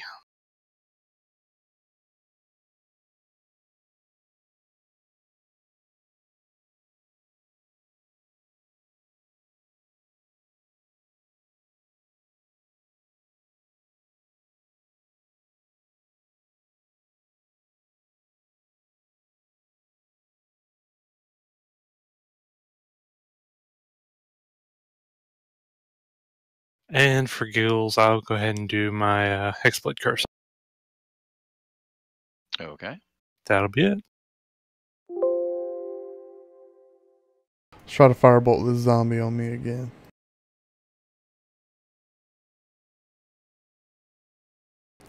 Okay. What happened? That sucks because, well, you went ahead. You rolled a critical and a fumble. Right, and then Did I have re-rolled your disadvantage?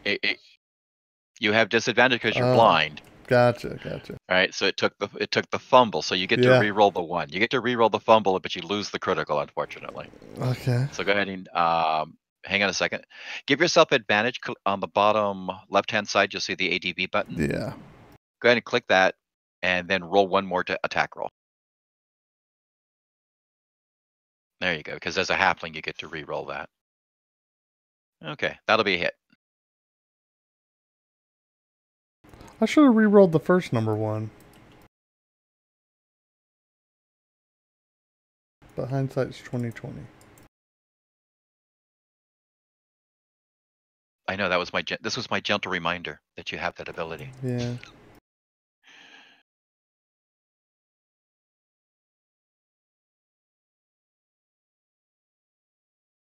Okay. All right.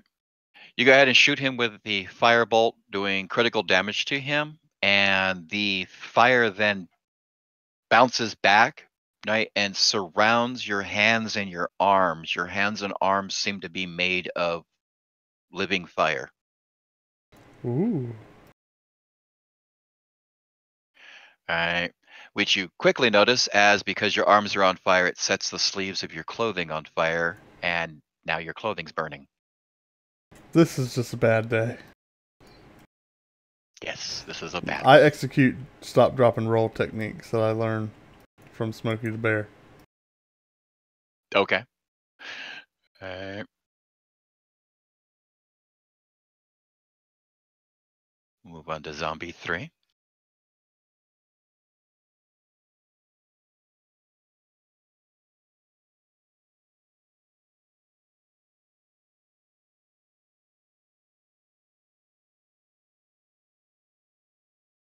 Okay, he's going to continue attacking Trodius as a threat instead of going after the food he wants.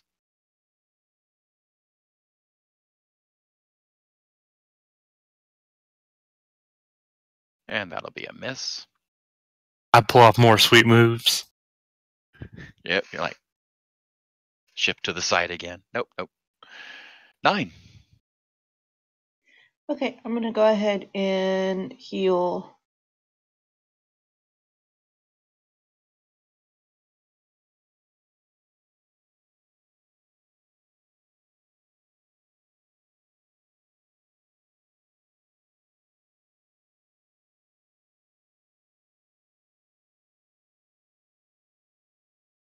You're going to heal Thoden? Okay. Give me the good stuff. Okay. She heals you pretty well, 12 points.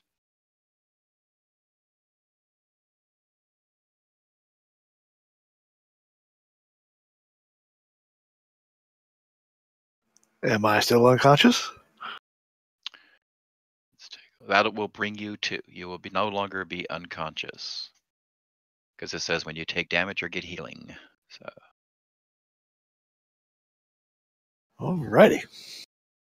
Wait, when he got bit in the face, shouldn't he have already been up then? Earlier. Same round, though. But it's on his turn now that he's actually up, yes. Okay. Alrighty. So I will stand up. I will shake my head and say, ow. Yeah, you shove the zombie off, you get up, you're like, what the? Right? Blood's just flowing out of your cheek. Yeah, I'm going to look around. See zombie 3.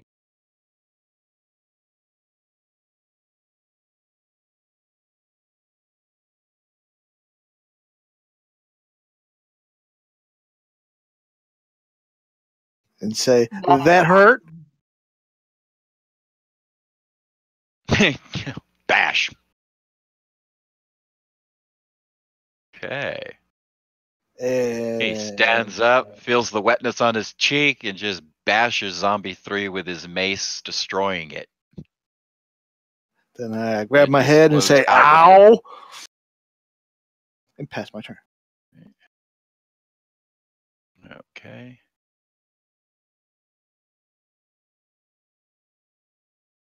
Zombie 2 is actually going ahead, and because you're trying to do the whole stop, drop, and roll, and you're on fire, Zombie 2 is actually going to be moving away from the fire. You will not get an attack of opportunity because you're trying to put yourself out and you don't see him. I mean, it's understood. I literally have flaming arms right now. Yeah. Some people call that a feature. Okay, over to Trotius. You look around the field. There doesn't look to be you see the one zombie that is burning off to the side there. He looks to be shambling away from you. He looks more to be shambling away from the small little creature that's rolling around on the grass that's on fire. Okay, I will be targeting Zombie 2 and hitting him with an Eldritch Bolt. Go for it.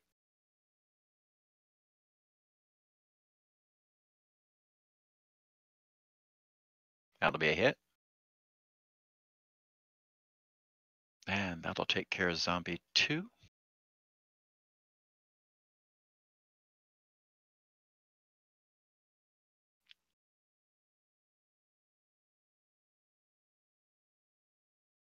And I'll pass my turn.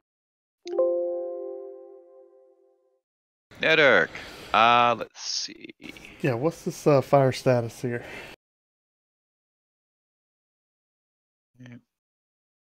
Your clothing is burning away. All right. You go ahead and we'll be taking another 4 points of damage. There you go. Put that on you. Now, is the fire that's burning me from the clothes? Your hands. Yeah, okay. Yes. Your hands and arms are not burning you. The fire from your burning clothing is doing damage to you. Okay. You don't seem to be taking any damage. And where you've dropped and rolled, not that you see this, but when you get your sight back, those around you will see that the ground is burning, is set on fire where you've been rolling at, wherever your hands and arms have touched. Okay. Right? As long as your hands and arms are on fire, anything flammable that you touch will go ahead and burst into flame. Okay. But I can't see anything, right? But right. You're blind. So you got all, and you're afraid to wipe the stuff I feel out like of your a eyes. bad idea. But I don't know. At the same time, that's like a reflex of like I don't know. As you get your hands closer, your face feels the heat, and you're like, okay, bad idea. Okay. But my clothes are still on fire. Yeah, you're pretty sure if you touch it. Yeah, you're pretty sure that if you touch any non-burning part of your body, you'll set yourself on fire. I'm going to use my action to scream for help. That seems like a good. Idea. Yeah, that's what's happening. I'm just gonna scream. I don't know what's going on. Okay. So the rest of you hear your halfling screaming for help. He's on fire, rolling around in the grass there.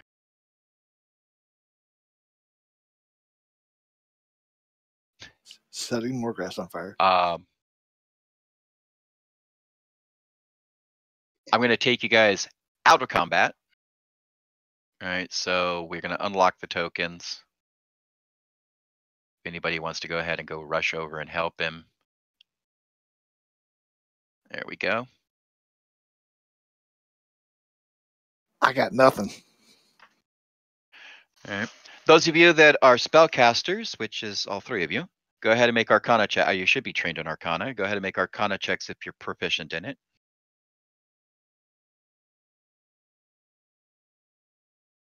Thoden, no. I want to 9, know. Yes. I want to know. I'm going to check myself. You know nothing. Nerdic, no. Okay, and Trodius, you have Arcana? I'm not proficient in it. Oh, okay. Okay, 9. You're the closest. You get up there towards him. You see that his hands and arms are made of fire. Right? You get the idea that this is some kind of obviously it's a magical effect. That anything he touches is going to go ahead and be set on fire. You have no way of knowing. You're pretty sure it's a temporary thing. You haven't seen anybody permanently have arms of fire. You've never heard of anybody that it permanently happened to, but you have heard tales of it happening to sorcerers occasionally. I scream, put my hands up, and I'm yelling like, put the fire on my clothes out, like, put the fire out. I'm getting burned here. She yells to the rest of the party, don't touch the halfling. He is human fire. Or not human. No, not human fire. Not human This fire. is how I burn. This is how I burn to death. Because nobody will throw water on me. I will move up and take out my water skin and hose him down. There you go. Okay, you guys are able to put as long as Nitter holds his hands out to the side. Yes, you guys are able to get his clothes put out. His clothes are basically burnt away. His shirt and cloak and everything are basically tatters and burnt remnants. His pants are fine. Oh no, Pookha's on fire. Oh no. Pookha is flaming. After about a minute, right, the flames die away, and Pookha, your arms are back to being normal. No, whoa, why? I kind of like. Because it only lasts a minute. Because it only lasts a minute. Gotcha.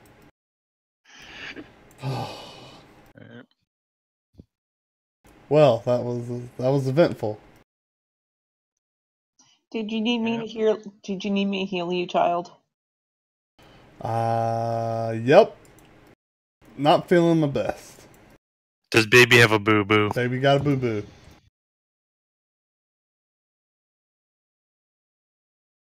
All that gold just wasted last session for your nice clothes. Yep. Okay, and I will assume that you're searching the bodies and stuff like that. I've gone ahead and tossed the coins into party sheet treasure. And the couple of items you found, one is they do have normal bows. There's like a normal bow, arrows and stuff like that. If you want to take those, I'll toss them in there. Otherwise, I just grab the good stuff. There is a magical shield, a magical round shield that one of them carries on his back. And another one had a red crystal card. You said it's just got a regular shield in it? I want to sell it. A red crystal It's a plus. card? Actually, no, it was a magical shield. I know, Jojo. Yeah, take a look that on was a joke. Take a look at the Okay. the party sheet under inventory.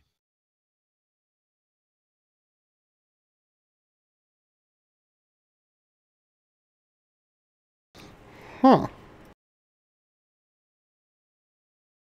Can I Arcana check that bad boy? What's that? Is this like the thing that you find in a cereal box that lets you read all the red letters?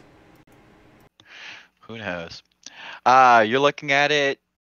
You think the lights they actually have meaning. It looks like they're a map or something, is what you think they are, Nidek. Mm-hmm. All right. Anybody else want to do an Arcana check on it? I'd like to do an investigation check on it. Okay. And I'll do an Arcana. Okay, and I believe it is yes. Okay, Trodius.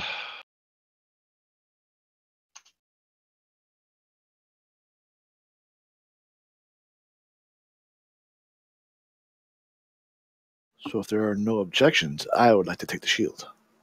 No objections at all. We got to save that pretty face. Ain't too pretty right now.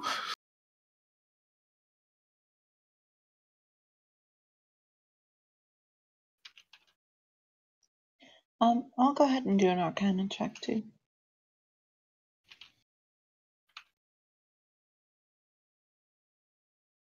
That was useless.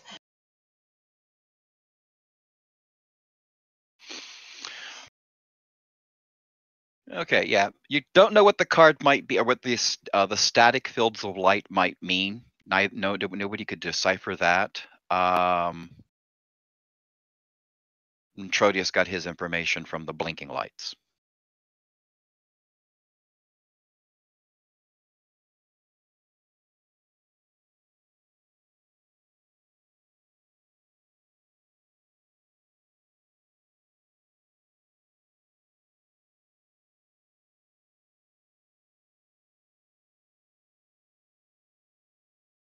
And Trodius, you're pretty sure you got that information not because of your investigation, but because you can go ahead and read writings. Oh, that's right. Well, I didn't see on it where it said there was writing. I know. Oh. All right. And out of character, the blinking lights are blinking in binary. Ah. And you were able to make out what they were saying. I gotcha. Ew, binary.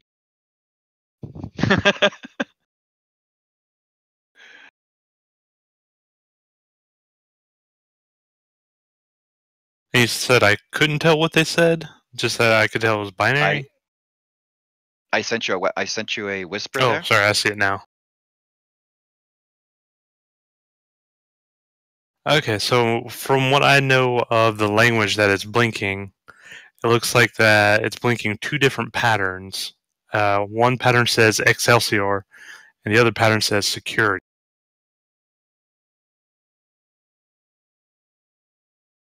Well, that's a little cryptic. Let's see.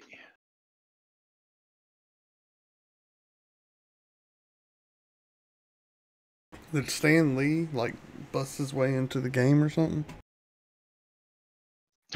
Still too soon. Still too soon. Well, we did get it off a zombie.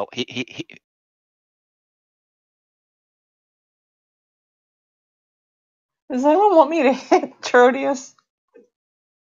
You can hit him all you want. We'll want that all the time. No matter what he does. You don't need to stop.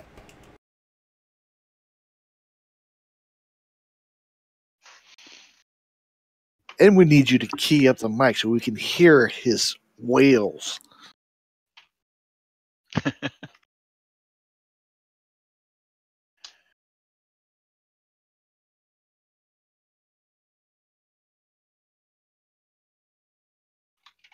Alright, so who's holding on to the card?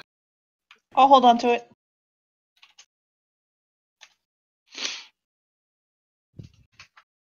If you let me hold on to it, I promise not to sing anymore.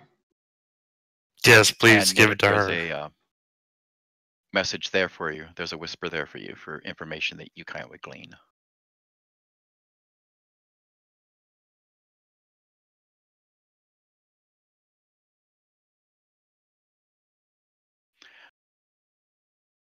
Okay, well, whoever wants the card, go ahead and drag it into their. I am going to. Oh, he's not on yet. Good. Okay. Now I have not added Uthal to the party sheet just yet. So do you want me to divide up the coins that are in there right now between just you, or do you want to let that collect and divide it up when you get to like the next town or something? Just us. Okay. Divide up your money, you little greedy bastards. No. No, Here's your 5 copper. if they're, I was about to queue up and say, he's not part of the party yet, therefore he shouldn't be getting it. Yeah, you ain't missing much. They will poll. Let's see. I will go ahead and.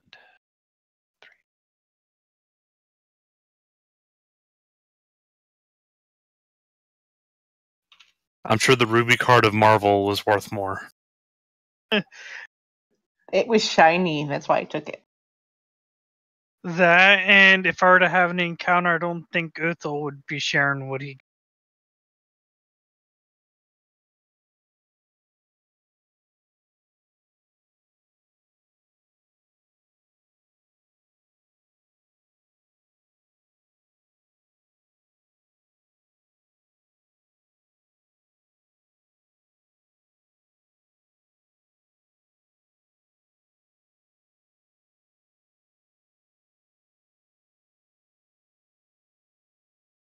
Okay, there you go. All the money except there's like 3 copper piece left. I'm just gonna throw them away. There you go. All the coins are transferred between you guys, and now I will put Uthal onto the character sheet or the party sheet.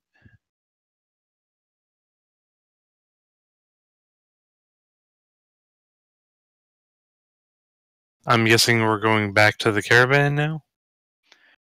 Yeah, you finish your patrols, right? You don't encounter anything else out here. Looks like it would be a danger. You see other undead, but they're either so far away that they're no danger to the wagon train, or they're headed away from the wagon train. But you make note of where you saw them, and you can give that information back to the wagon masters when you get back to the train. All right. So you make it back to the wagon train. Give your information as to what happened. Right. Climb back up in your wagons and start heading out for that day. That evening at night camp, I will keep the same initiatives that everybody has. Actually, I'm sorry, everybody re-roll initiative. Because I just realized Uthal's not on there, really. He's on there with a fake 40 initiative.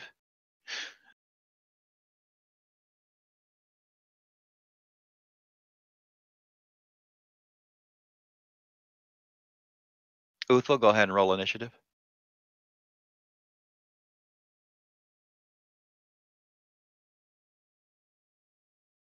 That's like at the last minute. Yep.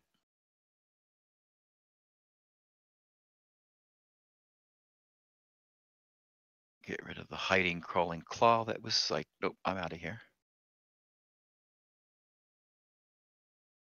Okay, Thodin, is there anybody that you want to go ahead, or any of the wagons that you want to go ahead and pay attention to this evening? Oh, let me see. I think I want to keep my eye on Wagon 7 still.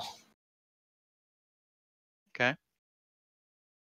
Wagon 7 pretty much, actually, all of the wagons pretty much keep to themselves. Nobody's like bouncing back and forth between wagons, other than you people and wagon number. Where are they? Wagon 6, the kids. You can tell that they're like you guys are an adventuring group. They're an adventuring group. They get into arguments about just who did what, who saved them from who. They have ridiculous stories to tell. Right. Apparently, they were just in the jungles of Cholt, and now they're headed back to Waterdeep. But other than them and the people from Hollister Holdings, who they definitely go from wagon to wagon checking on people to see how everyone's doing, making sure that your horses are put away properly. They also go through. They send their lizard men through checking the hooves and making sure all the horses are cared for. The only wagons the Hollisters do not. The only wagon the Hollisters do not help is the prison wagon, other than taking them some food. Right, the prison wagon camps off to the side. They're usually about 100 feet off to the side from when you guys make your your afternoon camps, your rest stops, or your night camp. Keeping it on wagon 7. Go ahead and give me 2 perception checks.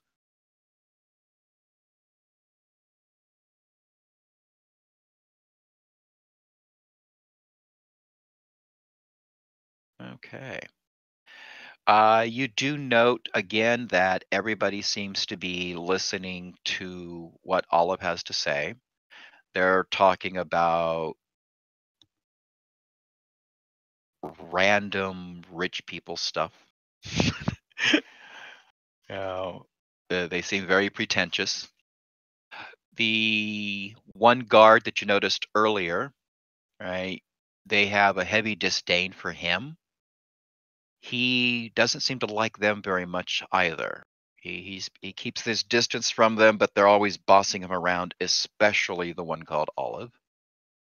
And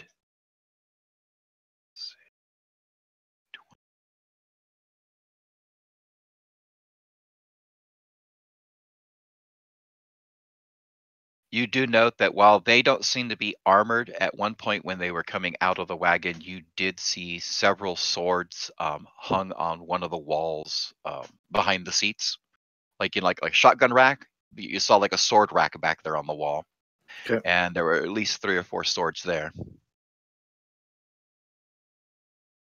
Okay, Trodius.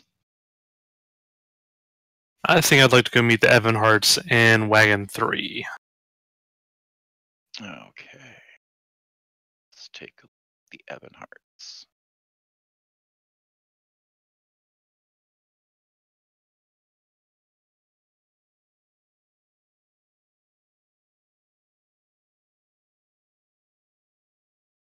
Okay. Anyone in particular there that you want to talk to first, or you just want to walk up on them while they're having their and talk to all of them at the same time? Talk to all of them at the same time. Okay. So you walk up to where they're camped out with their mill. They look up. Oh. Right. The father there, Mr. Ebenhart. Where is he? Oradell. Evening. Ura, get the man a plate of food. All right. Wife bows her head at him, right? Fixes you a plate of food. Good evening, folks. Thank you for the meal. Yeah. So, How you what- doing? I'm doing just fine. It's fun to come and say hello. What brings you all this far north? We're moving. Gonna start a new business in Waterdeep. Don't like the taxation that's happening in Baldur's Gate. Flaming fists are becoming a problem in my opinion. So I'm taking my family north and trying our luck in Waterdeep. Oh, what kind of business are you What in? takes you north? Weavers. Do you need any clothing made? Well, I one make of the our cloth. halfling My wife companions goes may ahead and need makes the something. suits. Oh, good. Ura, go over to their wagon and take some measurements. See what the halfling needs. All right. The wife puts down her plate of food. All right. Heads off towards your guys' wagon. I apologize in advance for his lack of manners. Okay. Both twin boys get up and they run after their mother. All right, staying close to her. All right. The 2 guards. All right. Jasper and Todd. They introduce themselves. All right. And Amari. All right. Let's see. This is Trodius. She kind of looks you up and down and then just ignores you.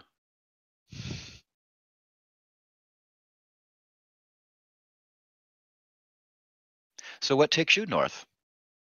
I am traveling north to visit some family of mine.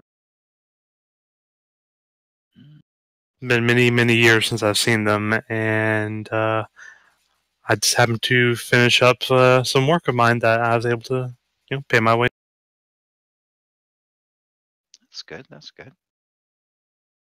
And I'm going to ask this because I don't, I believe in being straightforward. You're not a Asmodeus follower, are you? I know a lot of your kind are, and I just want to make sure you're not.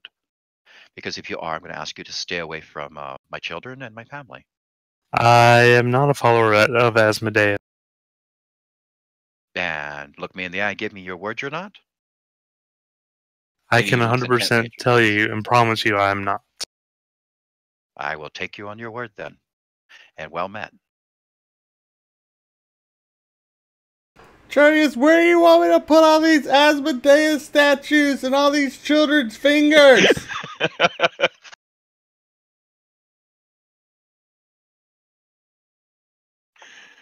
Like I said, I apologize. And that's why we have the 3-round rule. There's just so many fingers! Of children. Why do you need all these children's fingers? Oh, do you still have the eyeballs? No, I think he ate all those.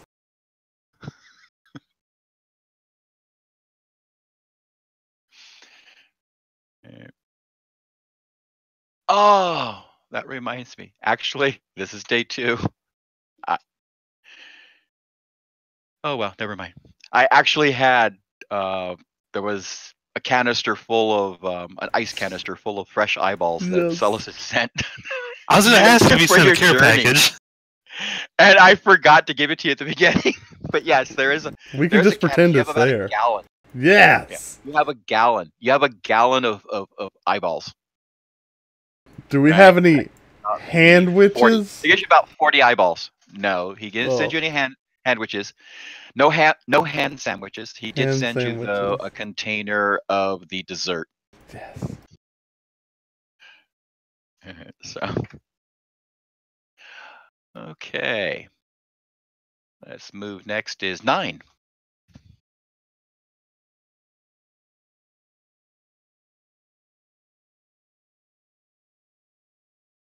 Okay, he's done. I just want to make sure he was done.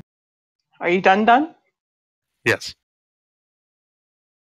That's how I talk to my dog when trying to get her to poop out back. Pretty similar conversation. Are you done? Ready?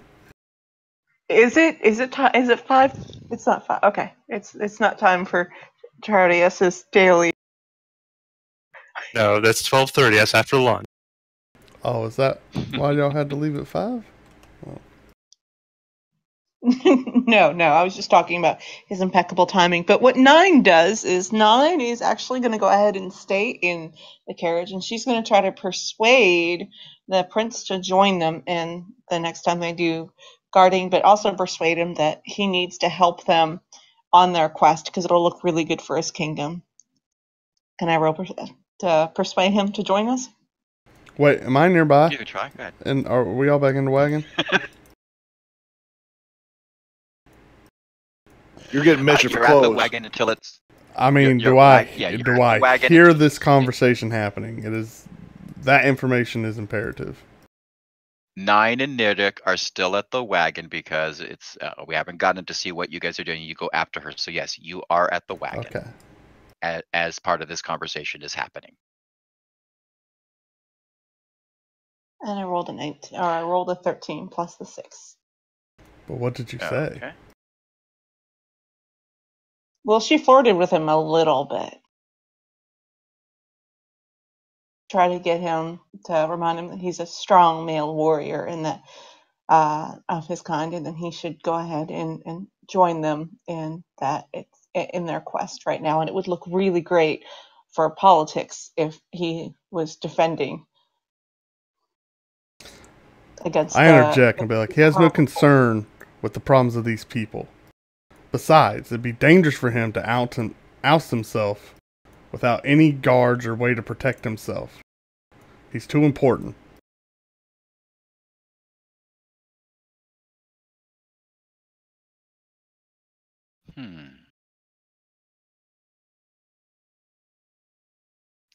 While I agree with Nidurk, right, that risking my life for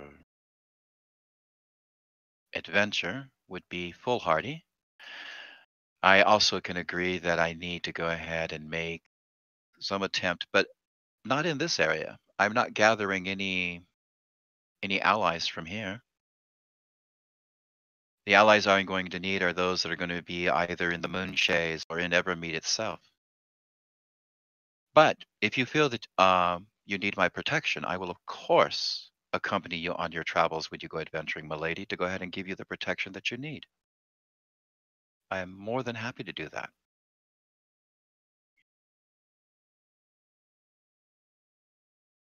I just thought we fought very well together when we were down in the caves, and I consider you a really great ally, and I'd like you at my side.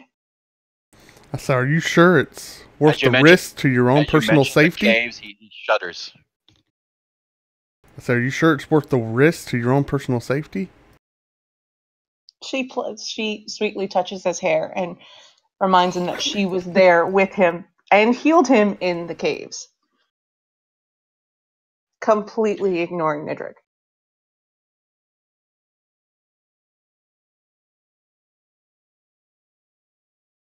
Yes, she's worth the risk. And about that time, this woman comes knocking on the side of your carriage. Excuse me, my name is Una. I'm looking for you're the halfling, obviously. Your friend said that you were going to be in need of clothing. Apparently, you had a mishap earlier. I would imagine this mishap is quite visible.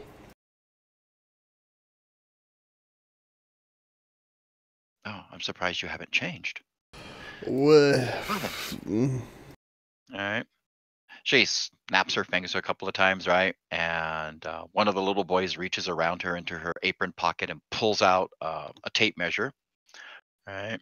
She kind of takes it, holds it up, holds it out. I said all my tippy toes. Starts writing little notations on a pad. Okay. If you see my husband during tomorrow afternoon's break, he will go ahead and tell you exactly what he can do for you and how much it'll cost. Well, thank you.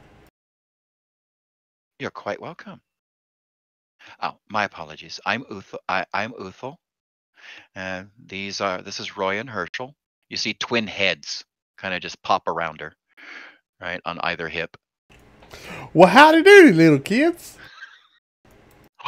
Their eyes get all wide. You watch out for that Tertius fella. He likes to take fingers. And I hold up my hand with 3 missing fingers. I just tuck them under. They're like, he got 3 of mine when I wasn't looking. Their eyes get all big and wide. They look a little scared. They duck back behind their mom. She gives you a disapproving frown that mothers do. Taps her foot slightly. Pivots. Come, boys. All right. And she strides away like an angry mom. Y'all have a good night.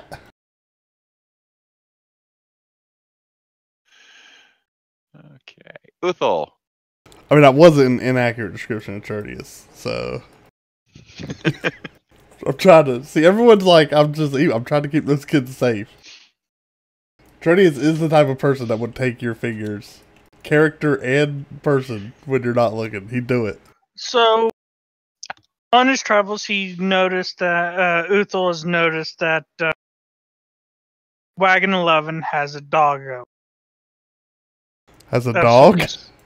Yes. Actually, he's noticed that they have a wolf. They don't have a dog. That's. Let me rephrase that. Has a wolf. Still a good. He's going to approach the Wagon 11. Yeah, Wagon 5 has a dog, but Wagon 11 has a wolf. He's going to approach Wagon 11. Okay, well, you see the young man there. He's sitting there. All right, looks like they're eating. wolf's gnawing on a bone, looks up as you approach, starts to growl, drops its bone, takes a AFK. defensive, aggressive stance, starts growling. All right, the young man puts his hand on the wolf's head, rubs its neck a little bit. All right, it lays back down, but it stops eating and watches you. Whoa, you're a big one. Evening, sir. How can I help you? Yeah, can I speak to your wolf right now?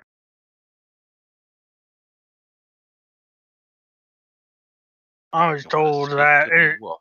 yes, yeah. I was always told that it's polite to ask when talking to another person's creature, because you got to use like some like something I was taught by my seer on how to talk to animals and all that. I just want permission to do so. Hmm.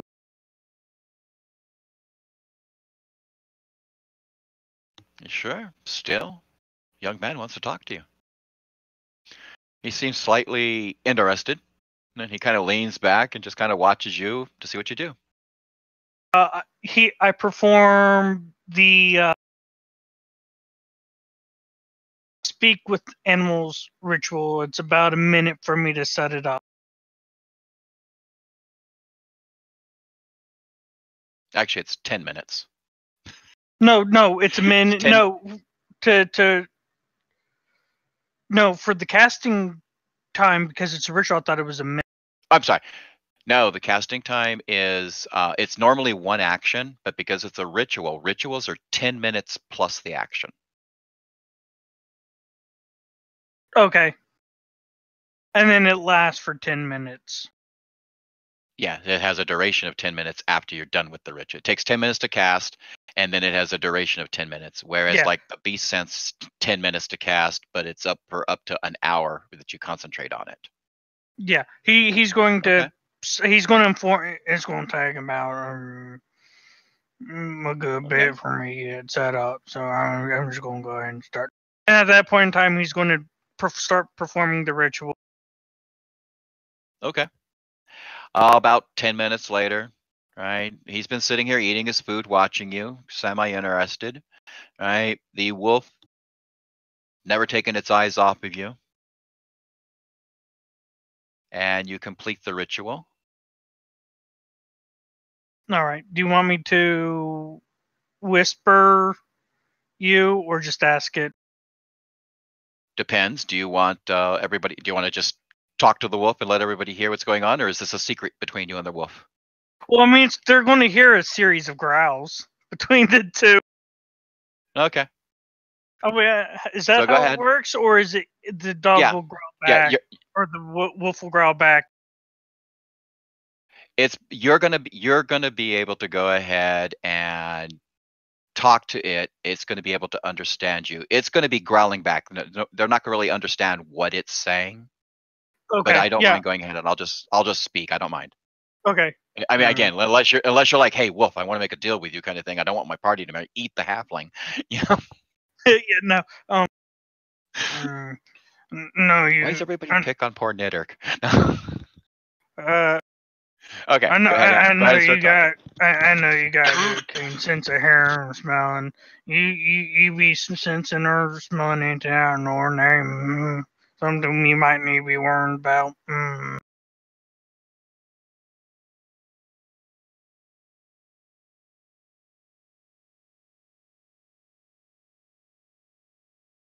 You'll not pack. Say that once more. I didn't hear it. You'll not pack.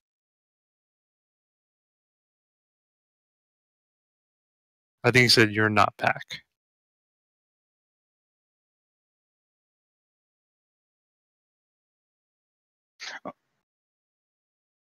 I'm trying to figure out if there's anything that's that might be dangerous coming up for us, seeing if you'd know anything, seeing if you could hear it or smell it.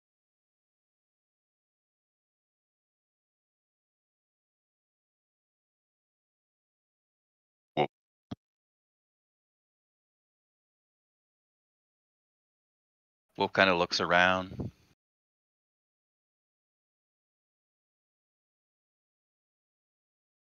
No.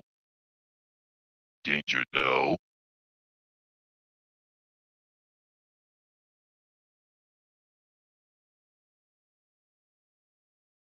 All right, before turning his attention back to you.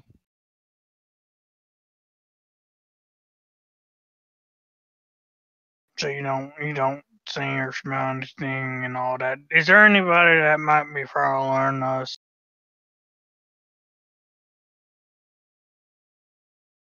This is law or caravan. I do know that when my people do be moving, we got stuff that tries stalking us from the back end. I'm just making sure.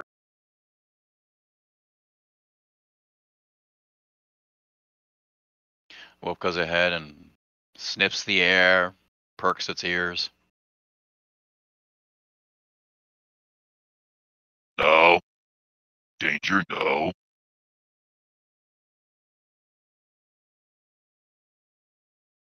Do me a favor. Attention back to you. If you do send something and all that that might be threat, could you come grab me? I'll be walking around the caravan and all that when it moving.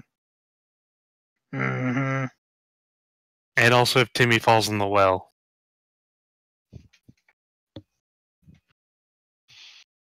Wolf cocks its head at you, looks at you. Pack. You know pack. I mean, we're traveling together. I mean, might as well form a small little pack till we separate. You know what I mean?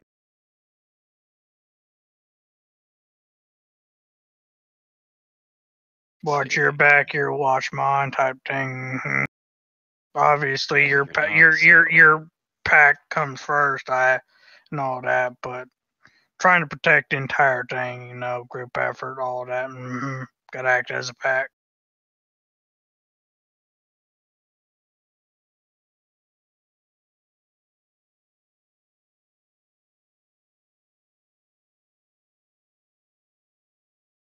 Tell pack. Pack one. No. Pack tell you. Tell pack. Pack tell you. All right.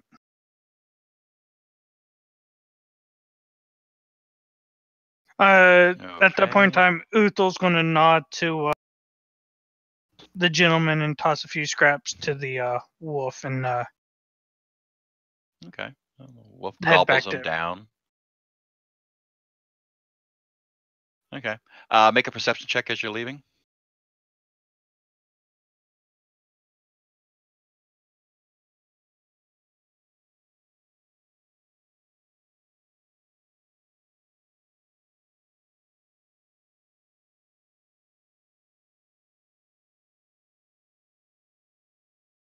All right. You go ahead and you hear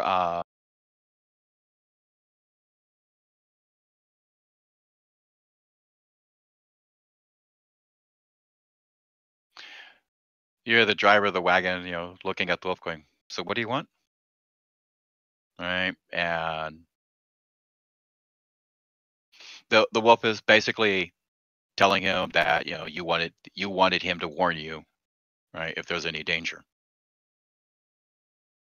The ritual's still just enough up there that you actually understood what the wolf was, that you could understand that he was talking to the wolf. The wolf understood him perfectly well, and that the wolf started talking back to him, but in low growls and stuff. But you could still understand that the wolf was explaining what you wanted.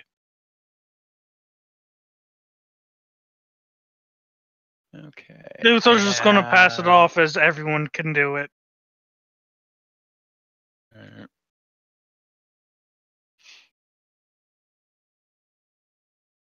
And I'll pass. See. Okay. Thoden, anything else that you wanted to do up there with that wagon? Or did you want to switch targets? 1 second.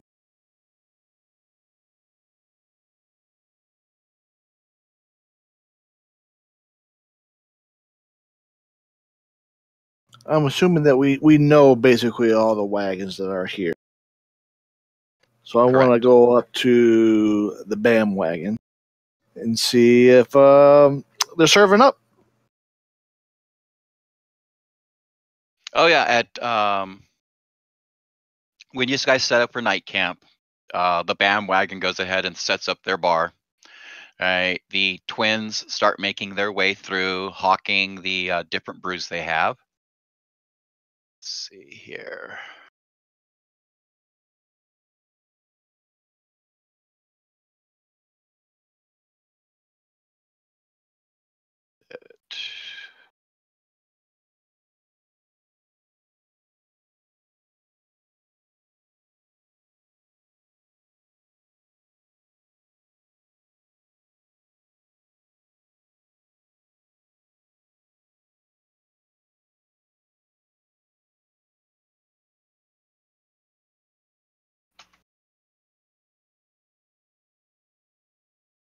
All right.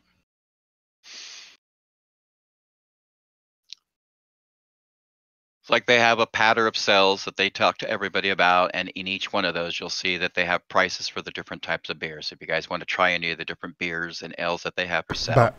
the prices are right there as well.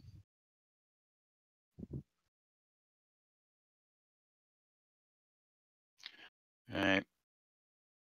When you walk up there, one of the twins is off walking around. The other is at the bar, and obviously Bam is there acting as the tap master. What can we get for you? What can we get for you? What would you like to drink, sir? Oh, I think I will take 2 of your Reveler Reds, please. All right, coming right up. All right, he grabs a couple of horns from a box. All right, expertly draws 2 horns full of ale. It's nice amber color. All right, hands them to you. That'll go ahead and give you 6 silver, sir. 6 silver. Hand that over to him. And thank you, kind sir. You're welcome. You're welcome. All right, he turns his attention to the next patron. All right, then I'm going to walk back to number 7 and find that guard. The one that looks like he's competent. Hopefully that he is by himself. Okay. Give me a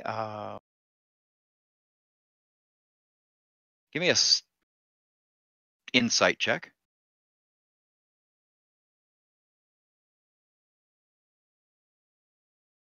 Okay. You time it from when you think nobody's noticing, and he's basically off. He's off to himself and everything. When you to go ahead and approach him. All right. You kind of time it so they're doing other things, and you walk up on him. It's a greeting, friend.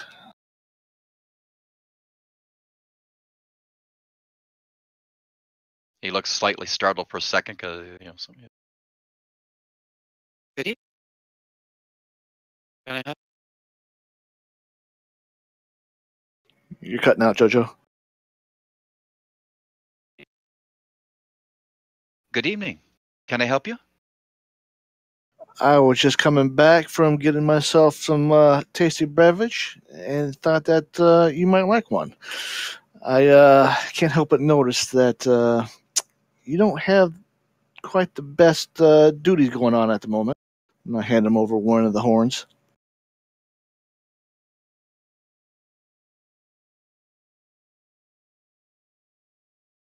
Seems to me like you got your hands full with this crowd.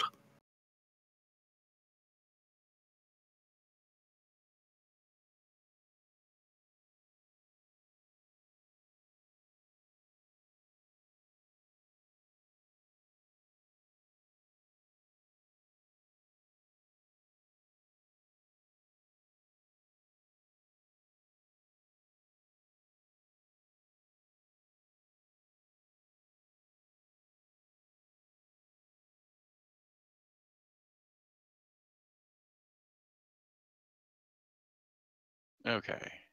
Can we hear me now? Yeah. I can hear you now. Okay. As I was talking, I'm like, oh, my mic's not lighting up. Yes, these the rich. If they don't own everything, they think they own everything. Yeah, I've run into their ilk before. Yeah, this lot, I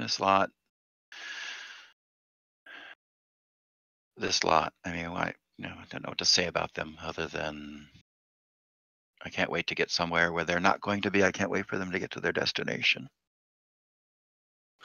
Oh yeah, where are they headed to? They tell me they're headed to Waterdeep. But I don't know. I think they're headed further north than that. At least a couple of them are. But hey, I'm only going as far as Daggerford, so I get to go ahead and be rid of these people soon. They'll have to hire another guard then. They didn't even want to hire me, but I come with the coach, so. Which one of the wagons are you in? I'm in the one right behind you. I thought so. The I thought I Whitethorn saw you. Wayfarers. Yeah. Thought you saw you earlier. That's right. That's right. Yeah, Looks like you my got a name's handful of people there also. I'm sorry, go ahead. my name's Thoden, by the way. Thoden. Soth. Nice to meet you, Soth. Yeah, we're just traveling up to Waterdeep. One of my companions is going to be visiting some relatives up that way. Waterdeep. Well, first time there? For me, it is. Beware the snakes. A lot of snakes in Waterdeep. Really? Oh, yeah. Waterdeep is full of nothing but crime and criminals. It's run by criminal undergrounds. They have their hand in everything. There's very few good people I've ever seen come in or out of Waterdeep. Well, that's good to know. I'll have to keep my eyes out. And he takes a few more drinks from the horn, finishing about half of it. Right. That is refreshing. Thank you. My pleasure. Like I said, I'll return the favor tomorrow night. come on over anytime. Be happy for your company. Okay. So I'll let you be to it, and we'll see you tomorrow. Okay, Thoda. Nice meeting you. Did I hear that conversation? No. Nope. You're 3 rounds away. Okay. I just want to know if I heard it. Because if I did, I would have said, hey, Theoden! And did a motion with both my fingers pointing towards each other and then tapping them together. Both my index fingers. And with a big grin on my face. Tredius, anything else you'd like to do? So I would like to visit the BAM wagon and inquire about a small cask of the Silverhead and how much it would cost. Okay, let's see. Well, initially the twin that's there, she offers you she tells you that a horn is 5 copper. When you say that you want a cask, right? The Bam comes over. He's like, well, what size cask do you need? Do you want a small hand cask? You got a party cask? Do you want me to drop off a ton somewhere? Party cask will do. Party cask. Yeah, we went Silverhead for a party cask. Okay. Well, carry those 2 gold. Okay. Okay. All right. He goes ahead and he climbs up into the wagon, moves a couple of casks around. He's got different sized ones, pulls out one, unstoppers it. Right. A couple of minutes later, comes back. Right. Brings it to you, hands you a small brass tap for it for when you're ready to go ahead and tap the cask. All right. As it's cold enough, should go ahead and still be nice. You got it maybe about a 10-day before it starts to go ahead and go bad. All right. I appreciate it. Not a problem. I pay him, and I would like to go ahead and take it over to Wagon 6. Okay.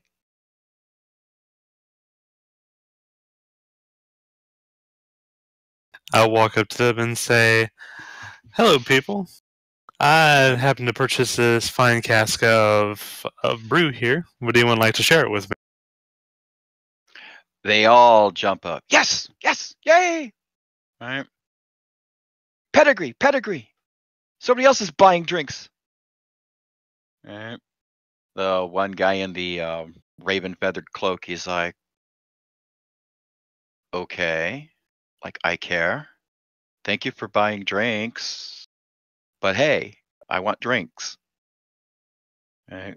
They all go ahead and rummage around and they pull out large steins. All right. All right. All right, we sit down, we have some drinks. Okay. All right. Let's see. From talking with these people, the Mateus, right, the young man in leather, you learn that he is, of course, a follower of the Raven Queen. Right. In fact, like you, he is he's a warlock of the Raven Queen. And from, let's see, Xander Xanth is their bard. His lute occasionally plays itself, whatever music it thinks would go along with whatever the conversation is having. Right? It's more annoying than it is nice. And every time the lute plays on its own, the owner of the lute, Xander, goes ahead and seems to be a bit upset about it. He gets more sullen and quiet. Lottie is a chatterbug. Right? She talks a mile a minute. She's in everybody's business and everybody's space. For every question you ask, she asks 3. Right? And let's see. Blanche and Udinil, right? They share in the drinking. They look down on they look at the people in their wagon with disdain. They really don't seem to like these kids. Right. And the 4th member, who hasn't really exited the wagon previously, right? They actually take a stein to her. She stays within the shadows of the wagon. Right.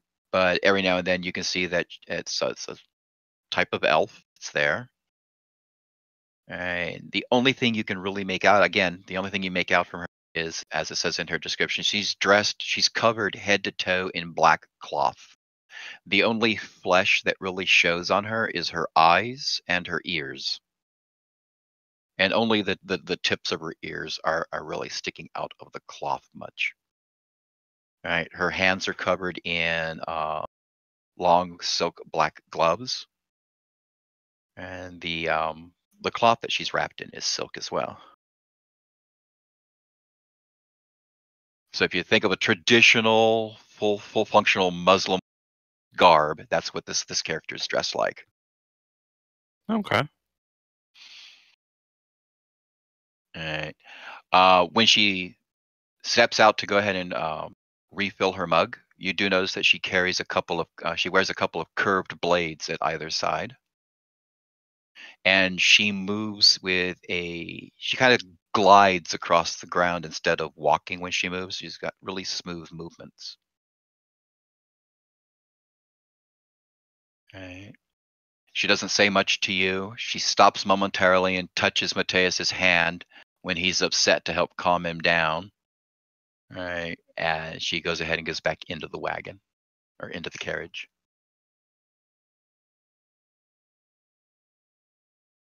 Obviously, go ahead.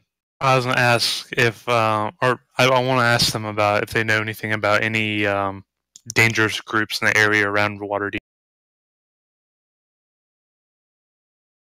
Well, let's see. North of Waterdeep, there's bands of outlaws between Waterdeep and Long Saddle. We're headed to Dragonspear. We understand that orcs are going to be taken over. They've taken over the place, and so we're going to go wipe out some orcs in a couple of days. It's going to be a lot of fun. And then they break down into who's going to kill more orcs. Are orcs the only thing you've heard of around Dragonspear? Why? Is there something else? We're hoping for a dragon. I mean, come on, it's named Dragonspear. There's got to be something dragon related there, obviously. You would think. Do I hear that? You'd think. Do I hear that? He's like, right? No. Because I want to yell, I told you! Right. To which one was like, yeah, well, it could be spear related. Maybe there's a bunch of spears. And they break down into just bickering and occasionally Maybe there's a lance there? Yeah, That's you're not better. sure if they want to kill each other, the way they argue, but you're also like, okay, no, actually, they're just getting along. And it reminds you of what happens with your group occasionally. What has happened with your group back in Greenest and in the tunnels and everything. The fights that you guys have. I know we totally want to kill one of the members, Right. but he'll take care of that himself.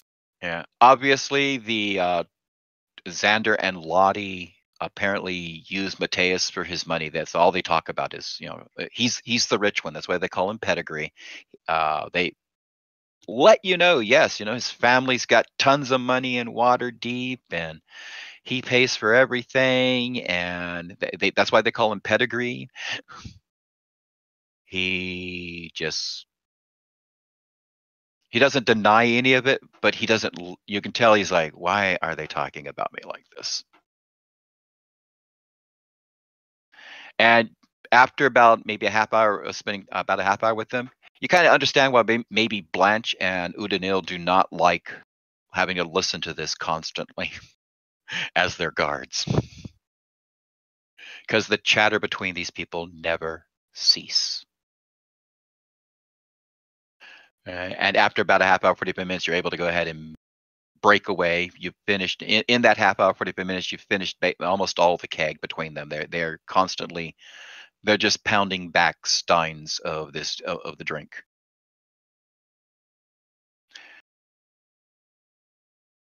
Nine.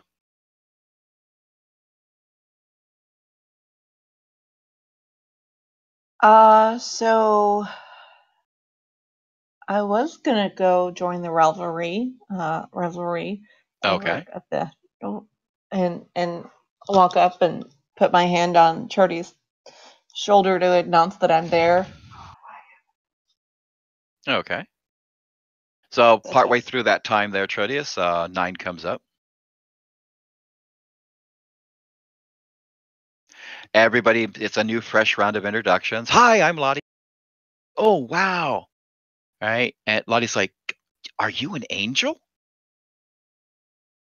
No. And and Sandra's like, no, that's not an angel. She'd have wings if she was an angel. The tiefling's closer to being an angel with the wings. Ah, but it looks like a black cloak, so he doesn't know I have wings. And then you look over, you remember that Mateus has a black feathered cloak also. Oh, yeah. Okay. So I'm gonna go ahead and just look at all of them and go, oh, look, it's a small group of unkindness. And she points at all the ravens and then Tertius and Mateus, as if to say they're all ravens, and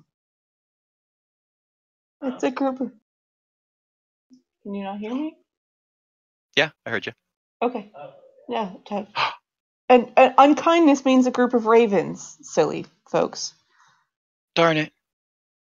I'd rather it be a murder of crows. But yeah, an unkindness of ravens. Hey, that little boy you travel with, is he any fun? Oh, he loves being thrown around. It's a really fun game. We should go get him and throw him around to just show you. Do I hear that? You're 3 rounds away.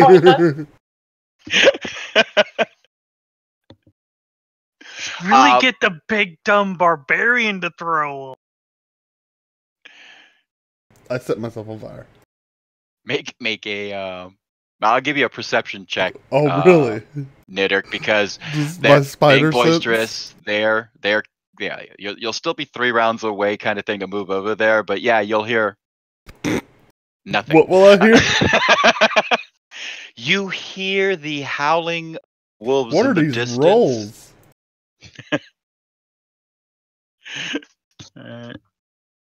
No, wait, do I get to reroll checks or only saves? I think it's only saves. Let's see. With my halfling luck. Attack roll, ability check, or saving throw. Is that an ability check? Actually, it is because Yeah. skills are based on abilities. What? What is this? You went from hearing one nothing or to the other. to like my GPS satellite array kicks in. Not only did Nine's voice clearly drift across night camp, but so did Trotius's reply. Like, hey, they're talking about me over there. All right, yeah, you heard the comments and you were able to ascertain where that came from. That's all. That's all I want to know. Okay. All right. Any questions? Any information you're trying to get Nine while you're there? I was going to ask them, just ask where they've been. I wanted to go ahead and get the story of where they were going and their plans. They tell you that they are, they all start talking about how they were down in the jungles of Cholt in their flying ship, and they were flying around, and then they ran into a vampire who sent them off to Ravenloft, and then they got back from Ravenloft. Their flying ship was destroyed, and they couldn't fly anymore, so now it's on its way to Waterdeep to be repaired, and they have to go ahead and take the wagon. They missed their flying ship. All right, and they keep talking about somebody named Hokum, who, they're hoping that he's going to be okay. And then they just start laughing about how he used to scream in terror as he flew the ship. And they think it's hilarious that he used to scream in terror. It's long, convoluted stories of things. Now, when they mention vampire and Ravenloft, do I know about that in character? You know of Ravenloft. You know of vampires. Do you know of Strahd von Zarovic? No. Oh, you know fun. Actually, you know what? Let me see. Are we trained in history? No, we're not. So no, you do not.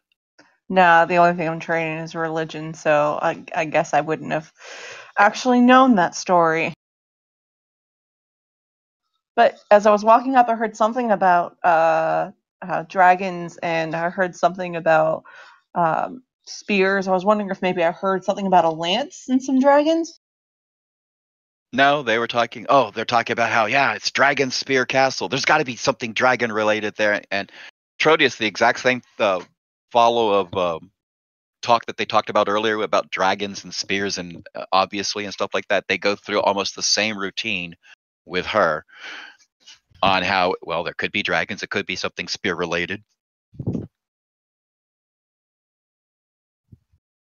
Just a moment. Can I try to?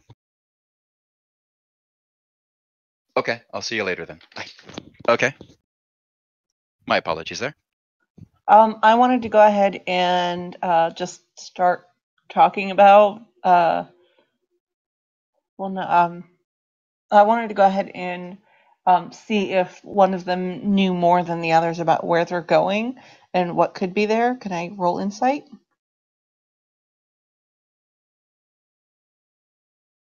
Okay.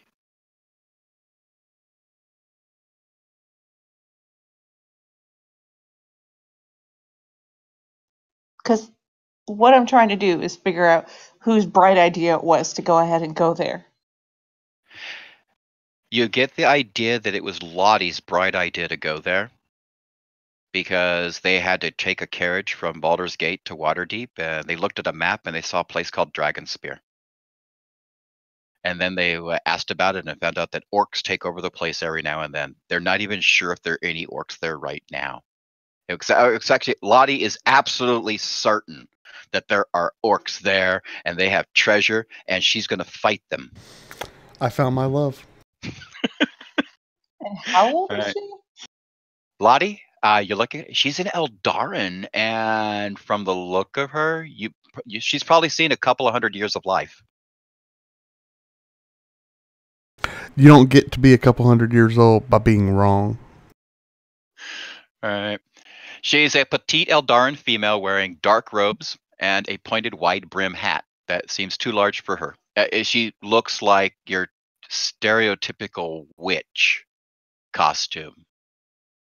You know, the big old pointed wide brim floppy pointed hat that the witches are supposed to have. And, are you guys old enough to drink?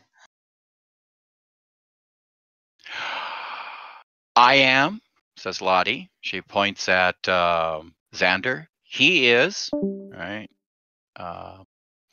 Mateus's body's old enough to drink, but his mind isn't. But I think it's his body doing the drinking. We're okay with that.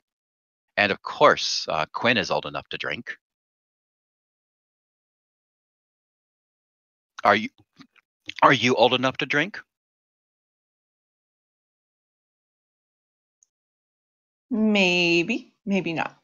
Ah. Are you old enough to ask other people whether or not they're old enough to drink? Dang. Ooh, open your big mouth. I said it to myself as I sit here and listen to the conversation.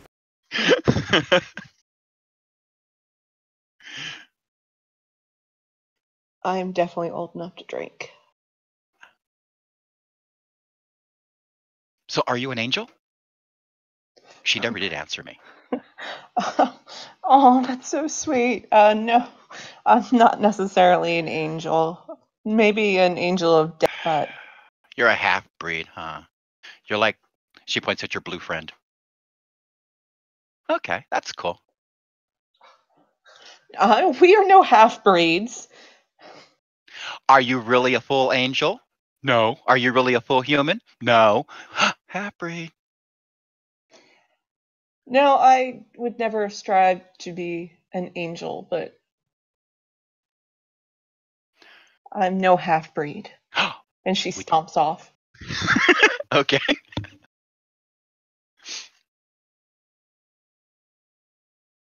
Okay, and Nidderk. Yep. You've been kind of listening to their conversation with that roll. You just happen to be in the perfect acoustic location for you to hear their conversations. Right? Strange. All right, what are you doing? Let me go. What time is it? This evening, it's right now. It's probably about 8 o'clock at night. Most of the wagons are getting ready to bed down. You've had the group's been out there they've been having their dinners and stuff. But everything else seems to be winding down, with the exception of the BAM wagon, where several guards from other wagons have gathered. So which wagon is the one that's serving the ale? The BAM wagon. Which one number is that? Oh, sorry. Five. BAM wagon number 5, which is the wagon right next to where Gotcha. Nine and Trodius are talking with the other people. I'm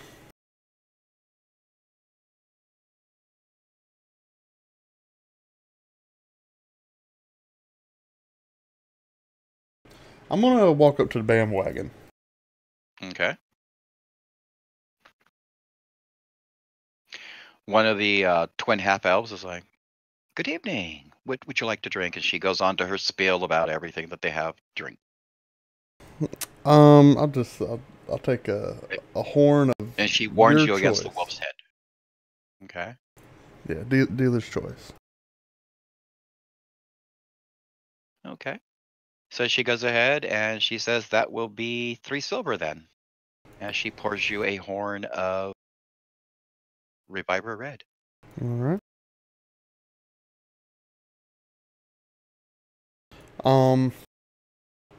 So I ask, how much supplies did you guys bring? Are y'all make your money well, do y'all make your money just serving along the way, or are y'all moving? Well, my supplies? sister and I do. My sister and I are just working our way to Waterdeep. Right, but apparently, I've heard him tell the story a couple of times to other people that asked.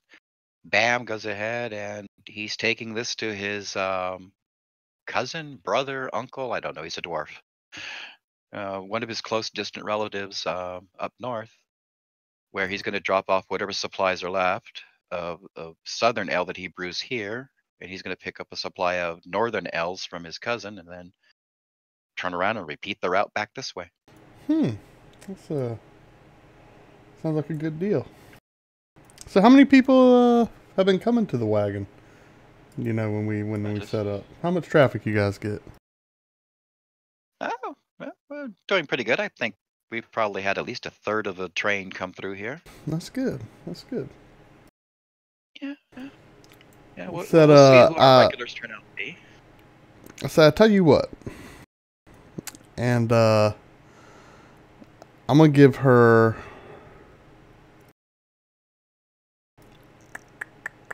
I'm gonna give her 50 gold pieces.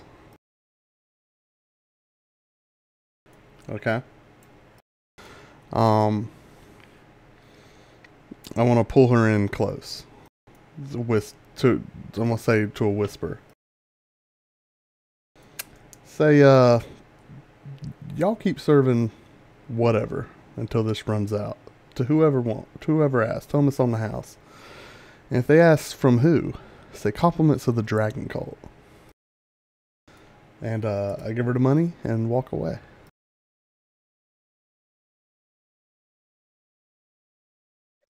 Okay. Wow. All right. When you first started talking to her, she started to blush. Right. Looked excited to get the money, and then when you finished what you had to say, she kind of pursed her lips, and I'll give the money to Bam and let him know. And I say thank you. And hop off and walk off with my horn of whatever she gave me. I wasn't paying attention. Okay. Reviver Red. Reviver Red. Okay. Let's see. That'll take us to Uthal. Anything else for the evening?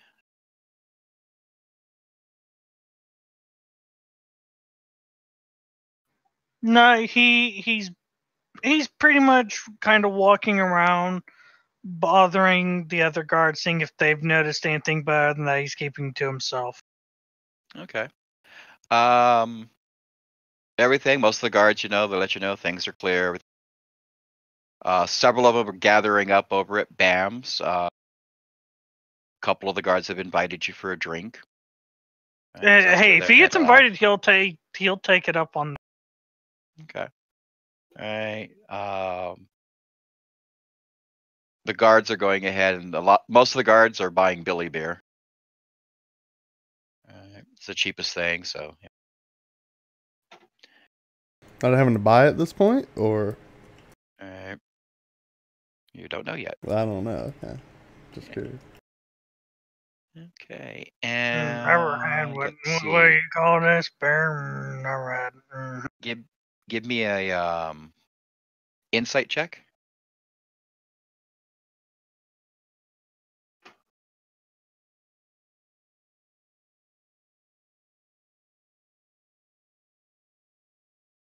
Okay, actually, give me a perception check. I should have asked for that.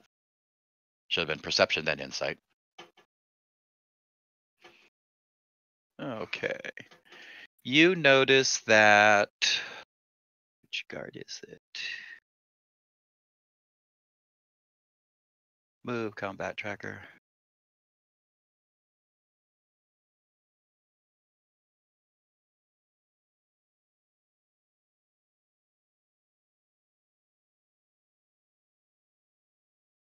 One of the guards from the prison transport, Lana Stouthammer, a female dwarf. Right. She comes up and she's been going ahead, and every time beers are bought, she grabs an ale. But you notice she hasn't been drinking anything. Right. She's just been sitting there listening to all the conversations going on. Right. And you do see occasionally she goes ahead and actually just dumps her beer out. Even though she accepts them, she eventually ends up dumping them out instead of drinking them, while she pays attention to what's going on, all the conversations that are.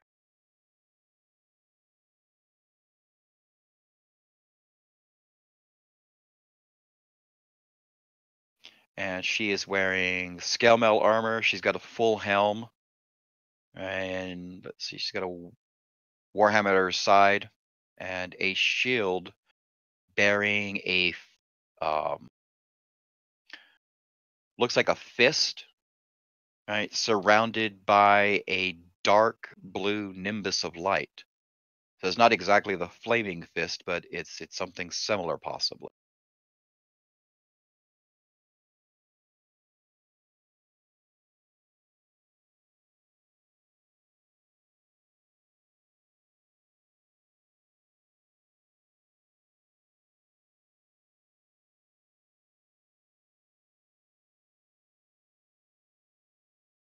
He's gonna sit down kind of next to her and ask her that, and like not bolsters, but like low enough to where it could be lost in the commotion.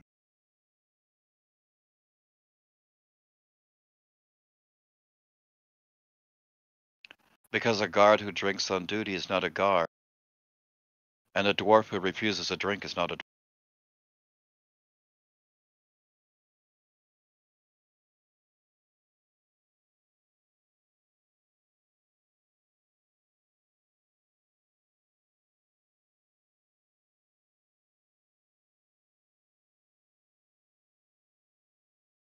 And she replies in common. Does Nidrik hear this?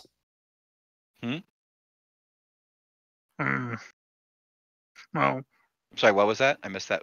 I said, does Nidrik hear this? I thought they were talking real quiet, like. That was the joke. Oh no, it was a bad joke. Actually, Nidrik is there. Nidrik, go ahead and make a perception check.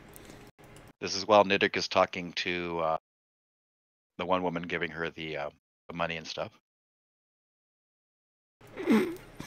And as space and time wraps around. No, it's not space and time because again, goodness. it's just the initiative order that we're going in. But yeah, you guys are both at Bam's wagon at the same time. Yeah. All right. Yes, Trace, I believe I heard it. Yeah, you heard the dwarf talking to the Goliath, who said, a guard who drinks on duty is not a guard, and a dwarf who refuses a drink is not a dwarf. You have no context to that, but Sure. that's what you heard her say. As I and the role of the guard walk away drinking. Okay. Right. Understandable. Doors weird to me. Don't see much drinking. Most we get offered by doors and what they call milk, something like that. Oh.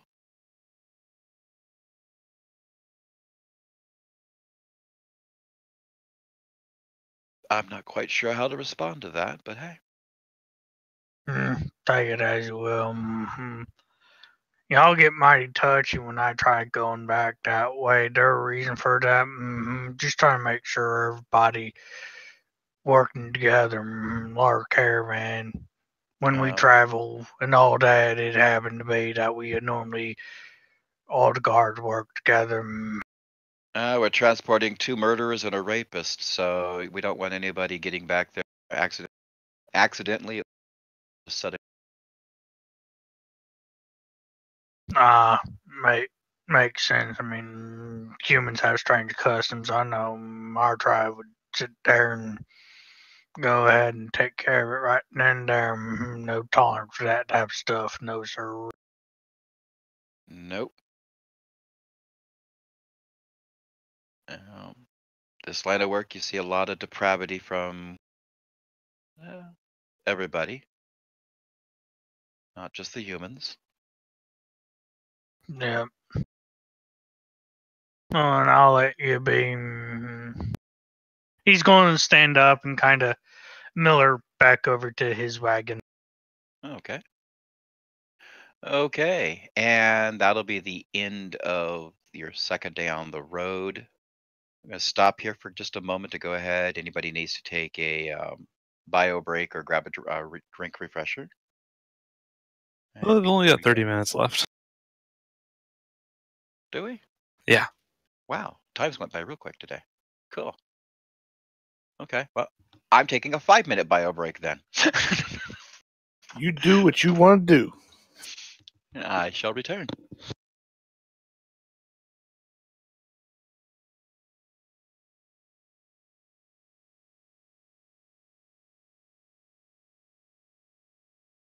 Ned has appreciated y'all's performance over the last 3 hours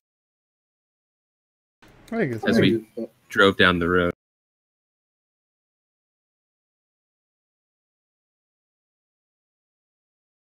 Okay, I'll admit the drinks as compliments of the Dragon Cult was brilliant. Gotta flush them out. Wonder who paid for that.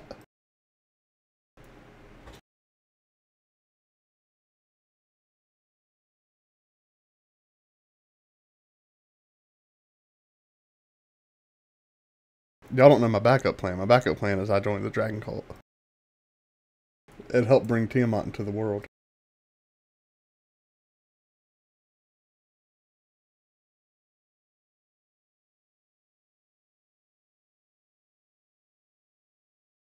This is gonna be so much fun.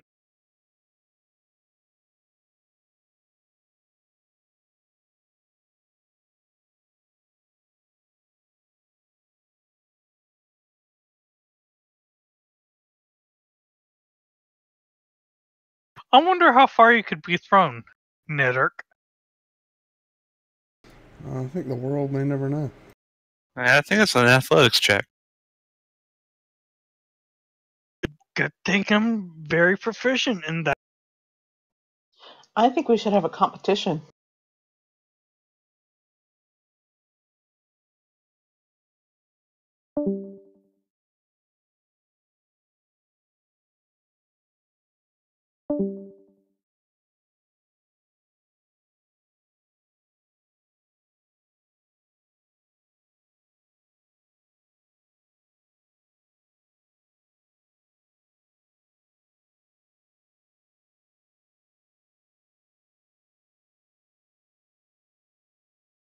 A halfling tossing contest.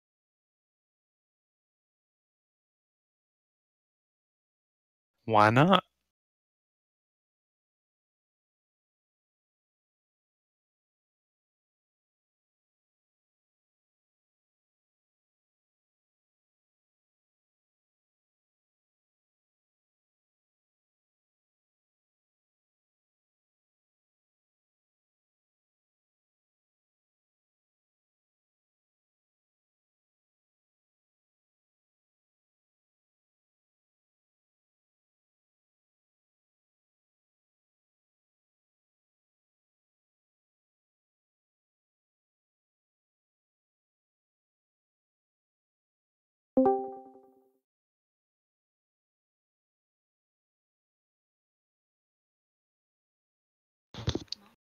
Okay, I'm back. Sorry about that. Let's see.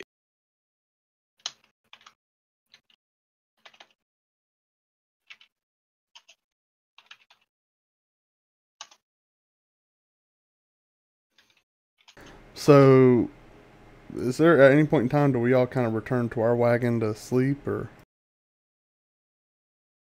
I would hope so. Yes. We stay up all night and drink. In fact, that's where we're going to get to right now. We'll do the wrap up with you guys comparing notes. As soon as everybody marks themselves as back. Oh. There we go. Okay, looks like we have everyone back now. So you've made your rounds for this night. You've headed back to your own wagon. Right, you're within the safety of it. You've got most of your windows closed and stuff, so you're pretty much assured that unless somebody's like sneaking up next to the windows to listen, you might not be overheard.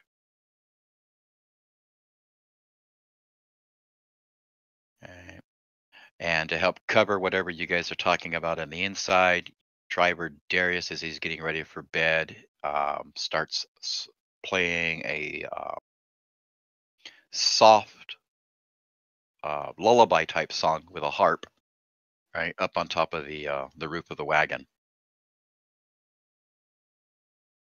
So you can feel assured that whatever you say inside is between you five or you four that are in there. Actually, five because you do have Darendelle. Well, I sit down on whatever seems to be the most comfortable looking object, plop my feet up on something. I like to have my feet up, and say, "So, what did y'all learn?" Well, after talking to some of the other adventurers, I found out that they're actually heading for Dragonlance? Dragon Spear! I knew it! Because Are the orcs cultists have there? taken over. They're saying there's a band of orcs there trying to take over the castle. The cultists must be disguised as orcs. Huh. I don't think we should pass this I don't up. know about that. What do you mean you don't know about that? Obviously the cultists are at Dragon Spear. I said that. Ugh. I don't understand. Back when we were in Baldur's Gate, I made that very clear. The cultists are at Dragon Spear. This just confirms it. Well, has anyone else been able to find out anything? I can tell you that there are also a bunch of idiots over there. Idiots. I think they have an intelligence of 1. 9 got her feelings hurt. They called you a half-breed too, you know. Oh. Well, Words can't really hurt you unless it's a power word. that's right. And those really hurt. But I'm keeping my eye on the wagon in front of us. You know, that group of snobby little rich people. There's something off about them. Well, we'll see. I've kind of set some events in motion, too. I bought out what should probably be a week's worth of ale and entertainment in the name of the Dragon Cult. So, word should spread through the caravan that the Dragon Cult is amongst us. That kind of paints us as being Dragon Cult. Maybe. Maybe not. Either way, it definitely increases our chances of running into them.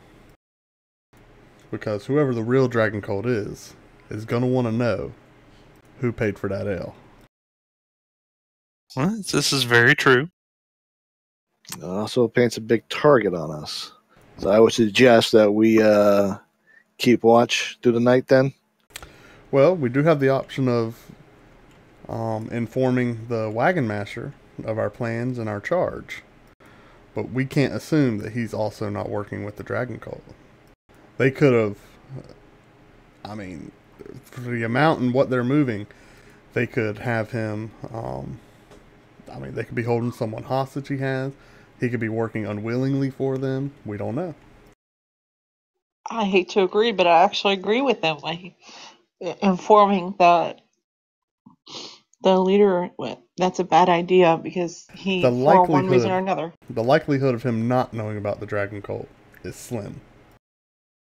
So the fact that he's working with them willingly, assuming he doesn't know, which that is the assumption, means that he's either with them or they have something forcing him to work with them. Yeah, or the other he has hand, no idea, and that's not going to help either way. Or he could just like the money. Yeah, this could be like the first time that the Dragon Cult's actually using this caravan to go north. So if it's somebody's first time out here, that could be a good indicator. Like the wagon in front of us, the one guard, the big burly looking guy, he's the only outsider. He's only there because he came with the wagon. Everybody else came in their own group. And they treat him like crap. I see. So, and if when we were fighting all those dragon cults, all the cultists, you know, they basically lorded it over all those kobolds like they were nothing. So they sort of have the same personality. So I'm going to be keeping my eye on that wagon. He could be a good ally too. And we should use this time to recruit any allies against the Dragon Cult. If it comes up in conversation, we should definitely be sure to distance ourselves from the Dragon Cult and potentially reveal that we are working to dismantle and disable the Dragon Cult. But we have to weigh the options. Yeah, so the guard will be swinging by tomorrow night after we stop. So we can peruse and see what he knows some more. get a feeling. If only we had a real dragon. That would make this so much easier. It would. Then we could out the real dragon cult as being the fake dragon cult, because I bet they don't have a real dragon. We could be the real dragon cult. We could become the real dragon cult, summon Tiamat, and take over the world. Yeah, I'm gonna have to veto that idea. It's Besides, just didn't you want to go ahead and help our potential. friend the prince here? Listen, Avenge his family. Understand, y'all got me till water deep. Isn't that right? I say is talking to Prince. It is correct that you have me until Waterdeep. Going to join me? Then yes, that. So if we stop this before it gets to Waterdeep or unravel that mystery, then we can go ahead and send the Ravens back to Baldur's Gate, get this all cleaned up, and then help clean up a kingdom. That's the plan. But we got to find them beforehand.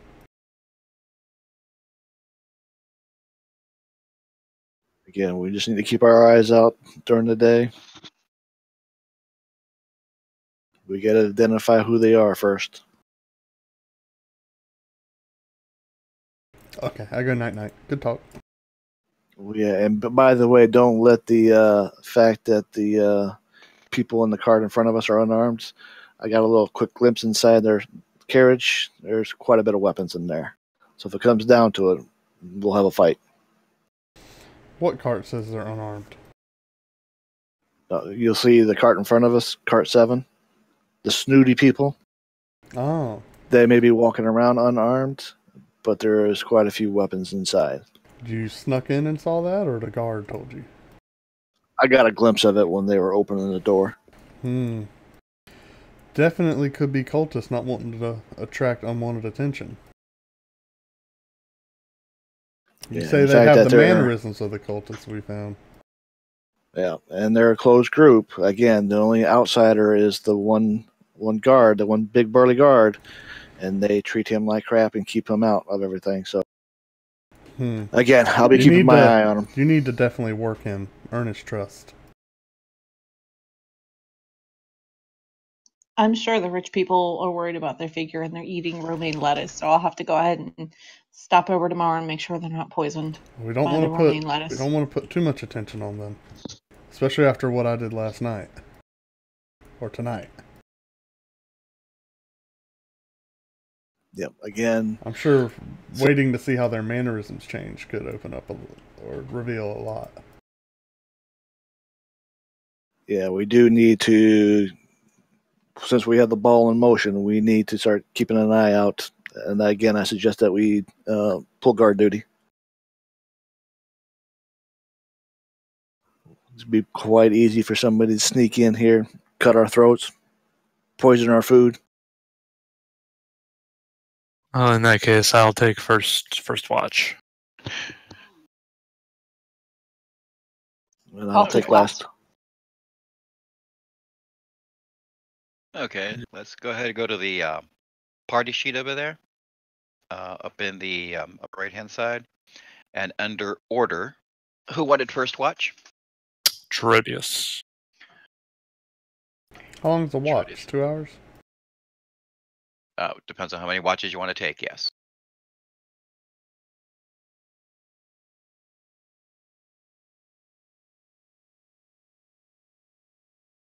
All right, I'll take the second watch and ask whoever's going to be the last watch to get me up at right before. I can do that. Yeah, you make night camp around 6. You guys have, the wagons stop around 6. They have dinner and everything. You party and talk and chat until around 10 when everybody starts going to bed. So yeah, from 10 to 6 in the morning, right, would be watches. You got 8 hours of watches. So, Nedrick, do you want to take one? So we all take 2 hours. I'll take the last one right before we get up. So just. Oh no, I already claimed that. Oh, okay, never mind. Well then, I'll take whatever. I apparently need my beauty sleep. Who wanted watch 2? I'll take watch 2. I can't put anything in there. Who's got watch 1? Okay, so it goes Trodius, Thoden, Nerdic, 9. Yeah. Okay.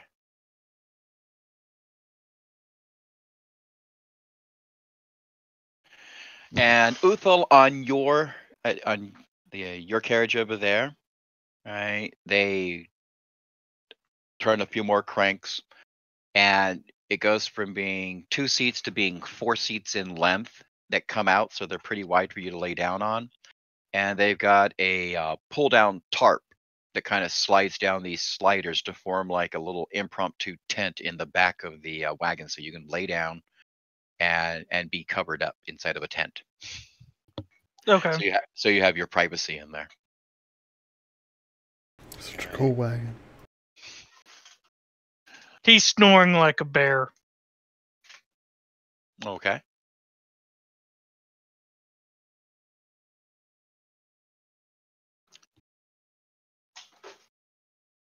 Okay. The next few days are going to be uneventful except for you guys going ahead and gathering more information, integrating yourself more with the rest of the caravanners. So I know it's 15 minutes before we normally stop, but we're going to go ahead and stop here, and we will pick up with what you guys want to talk about. Also, we're be doing this throughout the week. Some of you have noticed that I went ahead and in the Discord chat, I've started a thing with the caravan. If you guys want to talk to anybody in the caravan throughout the week, and this is only for conversational methods, no die rolls or anything necessarily, right? We can do that, and I will go ahead and role play that out over there throughout the week in Discord with you, those that participate. So you guys want to check there at least for any more information that's being gleaned. So the game is stopping, quote on air quote. I'm doing air quotes. You guys can't see. It's stopping face to face, and we'll continue role playing throughout the week online. Nice. I hope you enjoyed the day's game session. It took me the entire week to write up this caravan. Yeah, I dig it. I rolled up random encounters for the 60. It's a 60-day journey from Baldur's Gate to Waterdeep, and so I wrote up random encounters all the way. There you have 19 random encounters plus whatever plus the preset encounters for the module that we're going through. And that are going to be happening. Obviously, the so you'll be boss spending a lot of time at Dragon Spear. Yeah. Well, we'll see what happens when you get to Dragon Spear. When we thwart the cultist plans, reveal them, and defeat them with the help of the other adventurers group, who will convince that the cultists were just orcs the entire time. I totally think they have an archer with the cultists. The other adventuring group's the cultists, yes. No, seriously. It's not the ones with Weiss and Hickman as their guards. Yeah, I saw that. I got that joke. I'm like, those last names look familiar. Fun fact, I've actually talked to Weiss once on the phone doing customer service. Nice. I got to have about an hour-long conversation with really, you can't even think of his name now. You're an idiot. All right, I'm gonna end R.A. Salvatore. R.A. Cool. Salvatore, right, in EverQuest, way back when. Right.